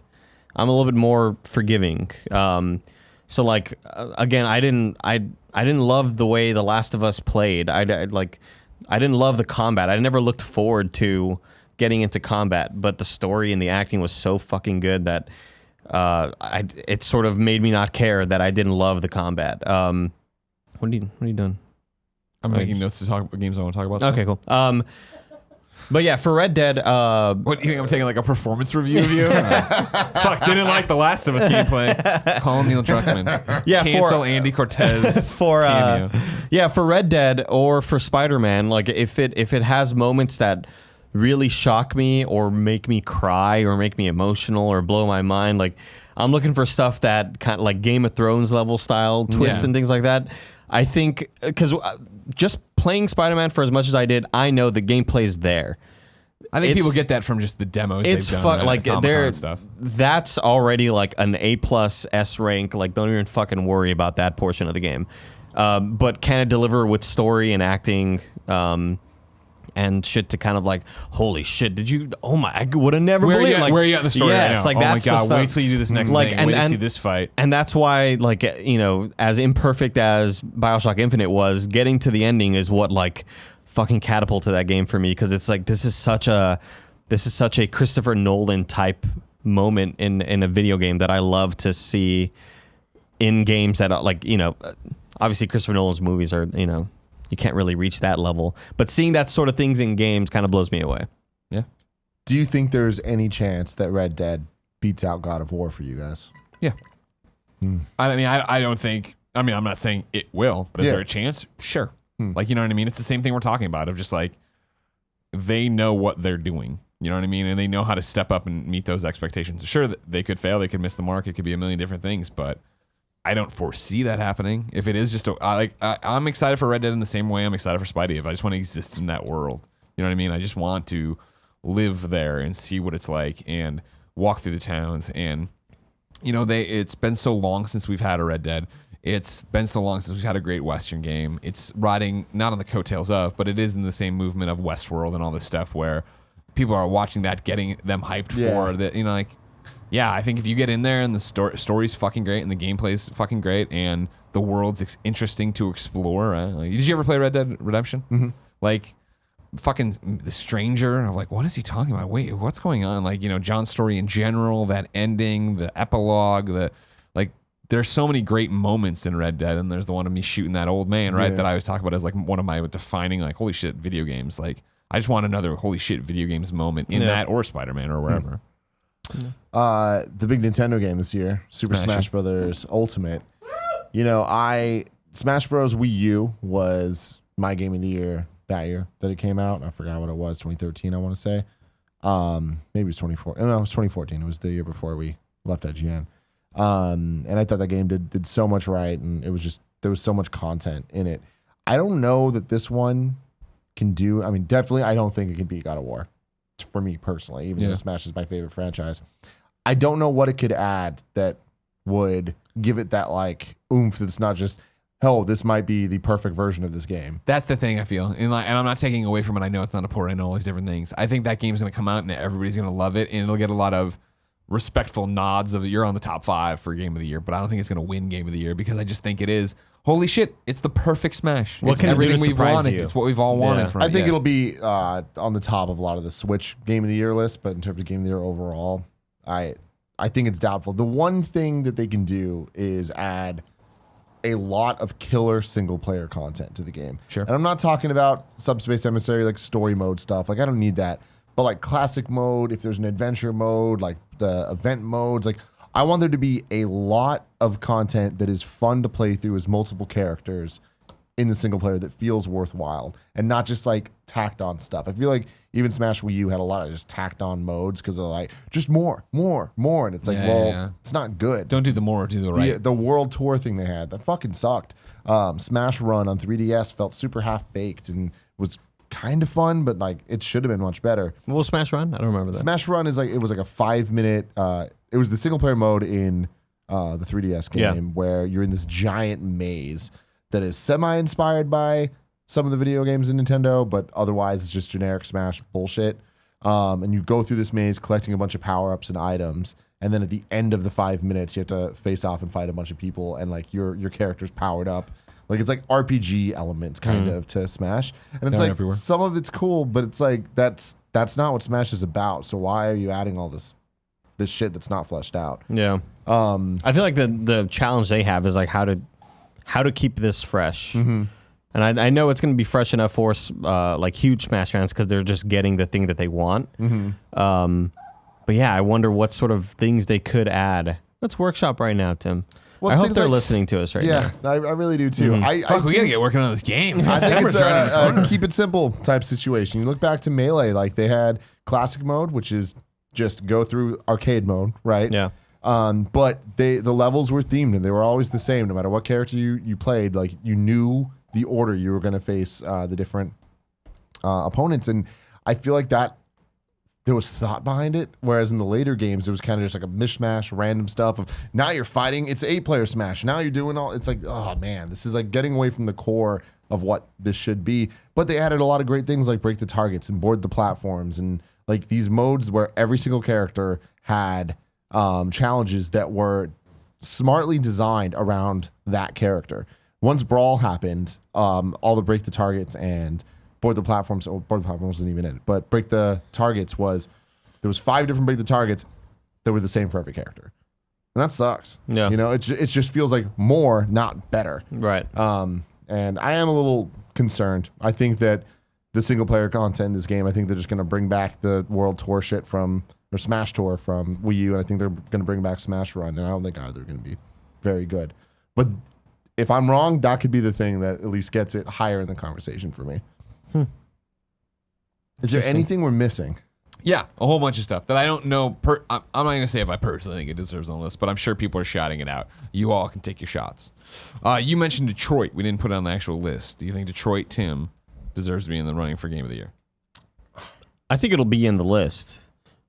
I think see, it'll I be in the don't. discussion. I think it'll be but- I think it'll be in a wide discussion, but I think as you start narrowing it down to like, here's the top 5 games, I think it falls out. Really? Yeah. And I'm not even saying me personally, right? Like we're doing more like hypothesizing pitching right now in terms of like what we think is going to happen for everyone, right? With the game of the year. I'm still only like 3 hours into Detroit. Oh, really? And yeah, I love it. Yeah, I'm no, having it's a great game. Really good time with it.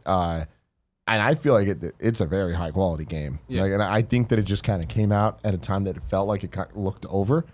But I feel like the people that enjoyed it are going to be really ride or die for it. Me so too. I do think it's going to be in the conversation. I think high up there. it's such a high level of quality that it is hard to look past when having these sort of discussions. Sure. Similar to like Until Dawn. Like I thought Until Dawn was great, but I think because of how good it looked and because of all the different sort of outcomes, Sure. that sort of elevates it over, a game that maybe is lacking in those categories. You tossed out Far Cry earlier. I poo-pooed that, but I mean, it's possible.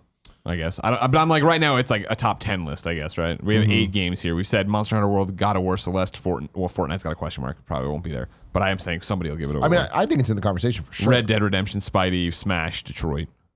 I think that Octopath Traveler will definitely be in the Switch game category. Yeah. Does it transcend to Game of the Year category? That's my thing. Is like I'm enjoying the fuck out of this game. I love this game. Like I love so much about it.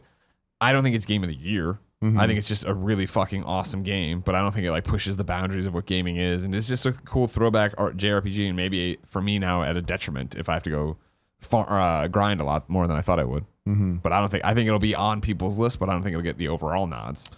Are we missing anything that's not out yet? Yes. Well, maybe. Depends on what you think, right? I think this is an interesting one. Stick with me. I think Assassin's Creed Odyssey is interesting because Origins, of course, people really dug. And it didn't click for everybody. It didn't click for me. But Andrea was like going to bat for that game. And so I think we're in a very interesting spot where a lot of people, I think, slept on Origins, but heard it was great and understood it was great. But then, of course, the Odyssey gets announced before we're even there. And then so it's like, oh, well, it's more of what Origins combat was. Maybe I'll give this one a shot. Plus, we're going to drop in for the first time ever. Choose your own protagonist. Plus, we're dropping in for the first time ever. Conversation trees actually influence the thing and make the character your own. Like, I think that's really going to sing for a lot of people. I don't know if it'll end up making it on the short list, but I would say, like, I think Assassin's Creed Odyssey is a better shot at, right now, and only, fucking doing a little bit of preview, has a better shot than Far Cry 5 of being on there. I think it has a better shot than Detroit, honestly, based on that. Just because I think people are going to be, I think Detroit, which I enjoyed, Platinum, don't get me wrong. I think Detroit was, oh yeah, this is what I expected from David Cage and from Quantic Dream. Whereas like if Assassin's Creed is like, oh wow, they actually did something different with this fucking franchise. Everyone is either burned out on or didn't care or played the last one and thought it was cool and they were going somewhere interesting with it. What month is that slated for? That's coming up October. It's before Red Dead. Red Dead's the end of October, right? So this is like up in, well, I have it open here. I guess I could find it. But it's that must put Assassin's Creed at like the 11th or whatever. Somewhere in there. Fucking video games, man. It's crazy. We're here. They're coming out fast, right? I put on there, I know nothing about it, and I don't know, but so for this conversation we're having of like what could be there, right? Sea of Thieves? No. No? No. Do you think? No, I mean, I'd never tried it, but I know people are all up on it. The people who are hardcore for that game October 5th for Assassin's Creed will die for it, yeah. I feel like they're few and far between, and I think Sea of Thieves could easily be one of those that next year, all of a sudden, there's all this content, and it turns out there's this huge fucking community that we're all like, Best oh, fuck, ongoing game. Exactly, right?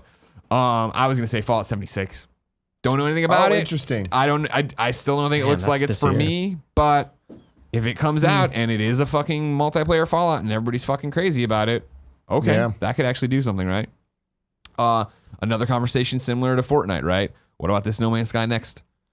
It's a patch for PC and PS4. It's a brand new game for Xbox One. Maybe it's the best ongoing thing again too, but it gets interesting in terms of maybe there's an argument for it somewhere there. I'm going to be interested in seeing if No Man's Sky Next is talked about in 2 months. Sure. Even. Like, I know everyone's loving it right now, but it does kind of feel like a thing of like a flash in the pan, like thing of the moment type situation. And then just for things, I mean, like, I wish him the best. I love the last 2. I'm excited to see what this one is. Shadow of the Tomb Raider. I don't think it'll be game of the year. I don't think it'll be in the conversation, but you never know. Yeah. And then I put Overcooked 2 on there because I love Overcooked 2. Because Overcooked is dope. All right. I mean, I'm feeling good. It didn't get another you great bomber year chair. for video games. Yeah. And we're not even Well, I guess we're halfway Yeah. through now. We got a couple months. We are, left. Yeah. We got a couple months and a lot of great There's a fucking shit lot to of play. great Blinked still, and it was too. fucking August suddenly. Nuts, Can you man. believe it? Bullshit, so dude. damn crazy. I'm gonna talk to somebody about it. Dude, I don't know who. I don't know who, man. Someone good. Yeah. I want to get to the post show. I want to talk to the chat. You want to Greg. get in there and actually see what's going on with I feel like them? we'll have a good time with them, answer some questions, and he's gonna sing them a little song. I don't know what song yet. Oh, It's a long shot. It's a long not gonna be that one. It'll probably be a different one. Hey, wait, Thanks- hold on. I'm looking at the chat because I thought it'd be cool to have here or whatever. Yeah. Because especially for this, we're like, what are we leaving off the conversation? Good call. Full disclosure, I'll take nothing on this. My wife works on the marketing for it. The Messenger, Feminist Nerds, shouts This is out. gonna be, it's not gonna be game of the year, but like I mean, from I what I played, it's great. maybe, yeah, but maybe, I mean, looking at Celeste, I don't know if I would have just looking at Celeste been like, oh, that could be in the running for game of the year. You play it, it's something super special. Messenger, everybody who plays Messenger loves it. I only played about a half hour of it, and I did fucking love it, but I just can't imagine. Yeah, I mean, getting to the level of Celeste. I love multiplayer Mario Tennis, but I don't. Sure. I'm not trying to. Hey, I'm just giving the information I got here. And then a couple people call out Hitman 2. Interesting. Hitman did have what? a fucking hard ass core following. Hitman 2 is going to be one of those, shadow hits because it did have the following, and also I feel the episodic stuff turned a lot of people off to it because it didn't feel like a real game. So I think it being a proper title could interest a lot more people. We'll see. We'll see about that. We too. will see everybody. Until next time, Andy, eat this pen. Eat that pen. Oh, don't do Until it, next Andy. time, I love you. Thank you. We're doing the post show now. Catch it on patreon.com/kindafunnygames. That shit. Pokemon Let's Go, says Ignacio Rojas. Not a chance. It's going to be on the Switch list, but that's not going to be My boy Game of the year. Nabashin, Valkyria Chronicles 4 deserves a shout out. You're right, it does. Yeah, we're in the post show now. Hey, everybody, post show people. It's me, Greg Miller, and my Sheikah slate. Sheikah. Catch them all. What if I'm Forsaken super makes excited for Destiny Pokemon 2 Let's the Go. game we all thought it wanted? I'm interesting. No, I'm interested to see if you were talking last night that you're going to try to get Gia to play Pokemon Go. Yeah. That's gonna be or Pokemon Let's Go Pikachu. Yeah, I actually. Fuck, I did it again. What? Game of the year conversation. Ghostbusters World, of course. Yeah. Come Of on. course. Come on. I think I'm going to be able to get her to play because I've been teasing Pokemon to her for a while, and she has no interest. But I feel like it's the right game for her. I feel like there's just the right amount of reading. She's Yeah. really into that. She shit. loves reading. You know what I Oh my mean? god. Yeah. So I think I can get her in. Rick Rosales, homie from the 956 in the RGB We Don't Play No Game, says, Andy, I'll take your Vita, Papa. I was going to give it to Caesar, dude. Caesar asked for it a long time ago, and I never took it down to the Valley, but I'll take it down next time. Ignacio Rojas says Dragon Ball Fighters. I do think that's going to make that game's going to get Game of the Year awards, but not from the IGNs and the Game spats. big dogs, as I call them. Mr. Yasmin says Tim Wright is reporting that Disney might not rehire James Gunn. Did they have that meeting? I don't know. I heard they were waiting for Bob Iger to get back from vacay. Fucking vacation. It's like, God damn it, Bob. Get on it. Kev, can you look up Variety and just read I'm it? already here. I'm here. Thank you. Variety. This is Brett Lang. Disney, Disney unlikely to rehire Guardians of the Galaxy director James Gunn. Exclusive.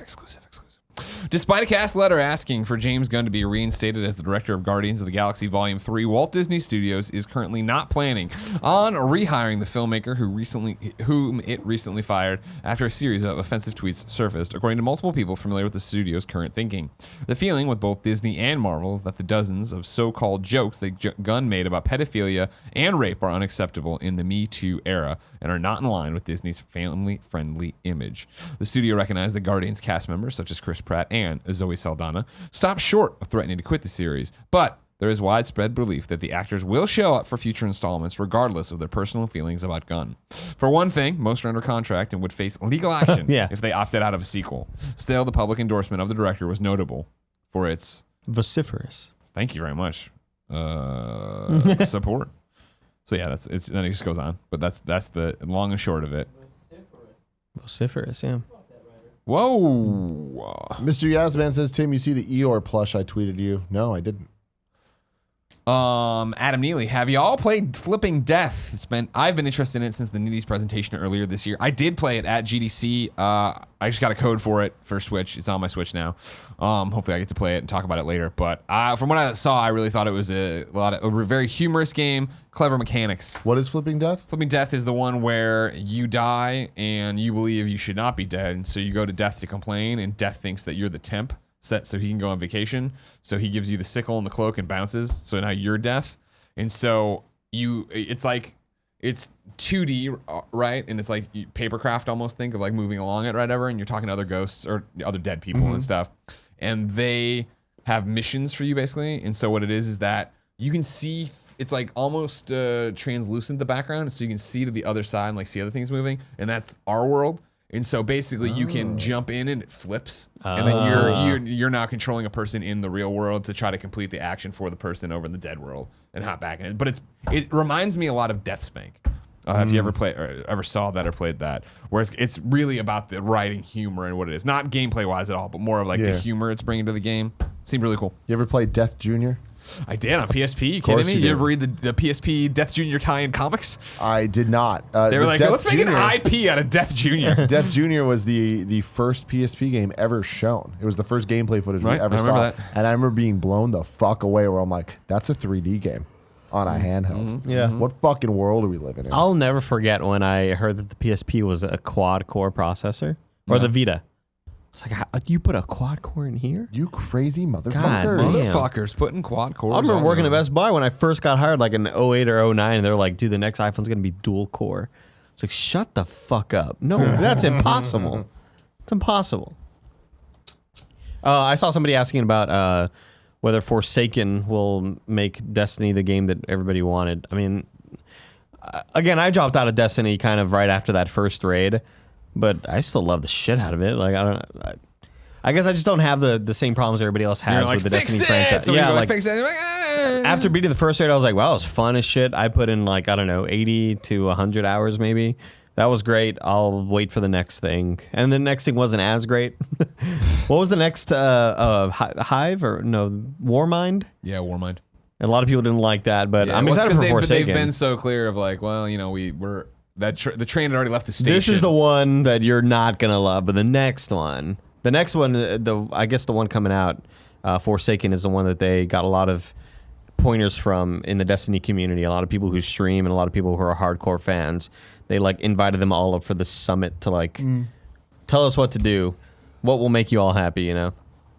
Daniel Penland says, Greg, is Hey. Sam Hain in Ghostbusters World? He's one of my fave Ghostbusters Tunes villains. I have to imagine he is. I did not see him in my demos or anything, but Sam Hain, one of the most, I think, famous real Ghostbusters person. He's crossed over to the comics, and they're pulling ghosts from all over the place. So I have to imagine he's there. Be silly if not. Mike says, Tim, you still robo-tripping? I don't know what you're talking about. Stop robo-tripping, bro. But I'm going to say yes. Who's Robo Tripping? My dog Nick96 says, Greg, what are you expecting of the Life is Strange comic? Oh, yeah, this is interesting. You see this? So Life is Strange ends with a choice, so you have your own ending kind of thing. There's clearly one they want you to make, but whatever.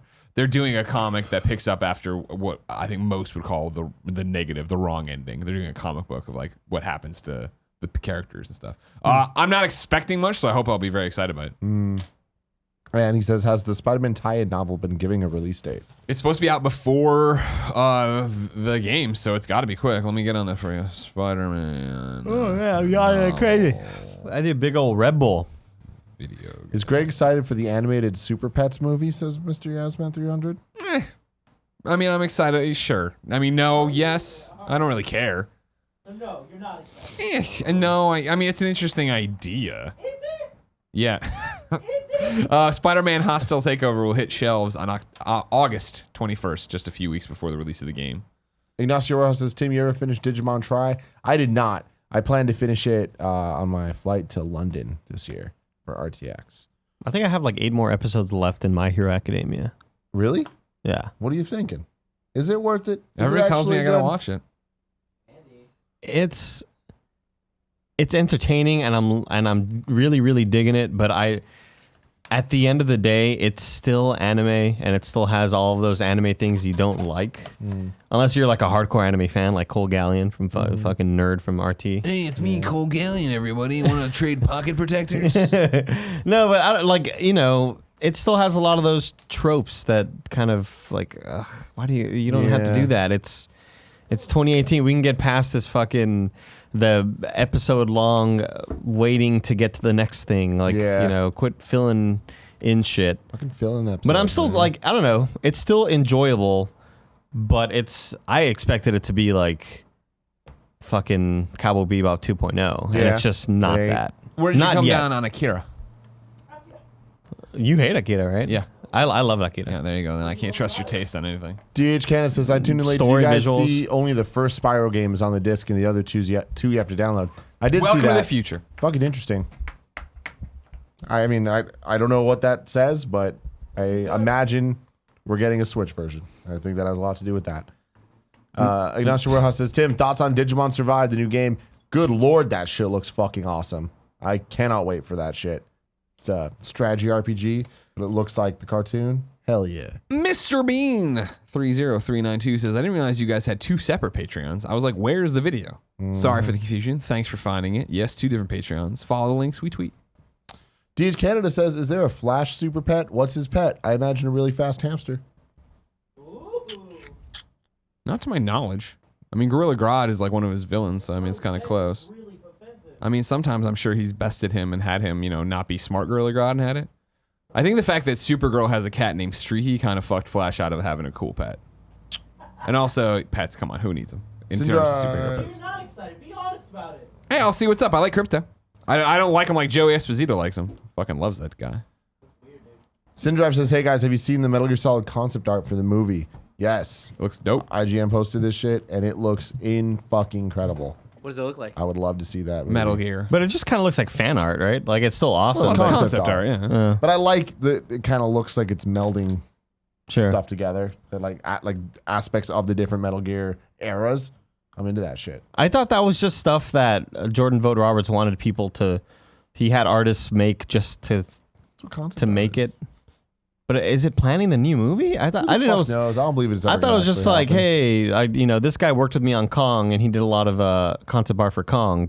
No, I wanted to see what he could. could. Didn't he get hired for the movie? Or right? What? Like he is officially making the movie, right? I don't know. I don't believe it's ever gonna happen. You sounded like Tom Hardy as Venom. I don't know. You really did. You He did, right? There was a lot of love for My Hero in the chat. And chat, I get it. But just the way it's been explained to me, I've heard that. Andy, I'm gonna get these nerds off your back. Akira was trash. The story is garbage. No, I've heard this shit about. I've heard about My Hero as if it's like this is like the best thing on TV. And watching, it's like it's entertaining, but I'm still maybe I haven't gotten there yet. But You're 2 episodes away from the end. I'm not 2. I'm like 8 or something Oh, I like think you that. said you were 2. My bad. No. Andy, my bad. I got bad ears today. Final question comes from Andrew Mendoza. Greg, any reacts for Teen Titans Go movie? No. Do you have any plans to see it? Yeah, when it's out on demand, I'll watch it, but I'm not going to theater to see that. All right. Well, thank you guys. I love you all. Thanks for joining us. We are heading out to RTX, so we will see you either there if you're going to come see us, or we'll see you on twitch.tv/kindoffunnygames next Monday when the morning show returns. Bye, love you. All right, leave. Tim, do the pointing, please. It's so stupid. Did you see the other one, the Nick one? Get out! Get out! Do the pointing. Hey man, guess what? Fucking chill. We're still on. Bro, just fucking chill. Chillax. He can Chillax, point right now, it dude. won't matter. I'm just here. Greg's right, man. Thank you for watching this. Click here to subscribe to Kind of Funny Games. Click there to subscribe to Kind of Funny. XC and reviews over there. You should probably be over there too. Click here to support us on Patreon, and click over here to support us on our other Patreon. Can we do that? Yeah, it just links you to it.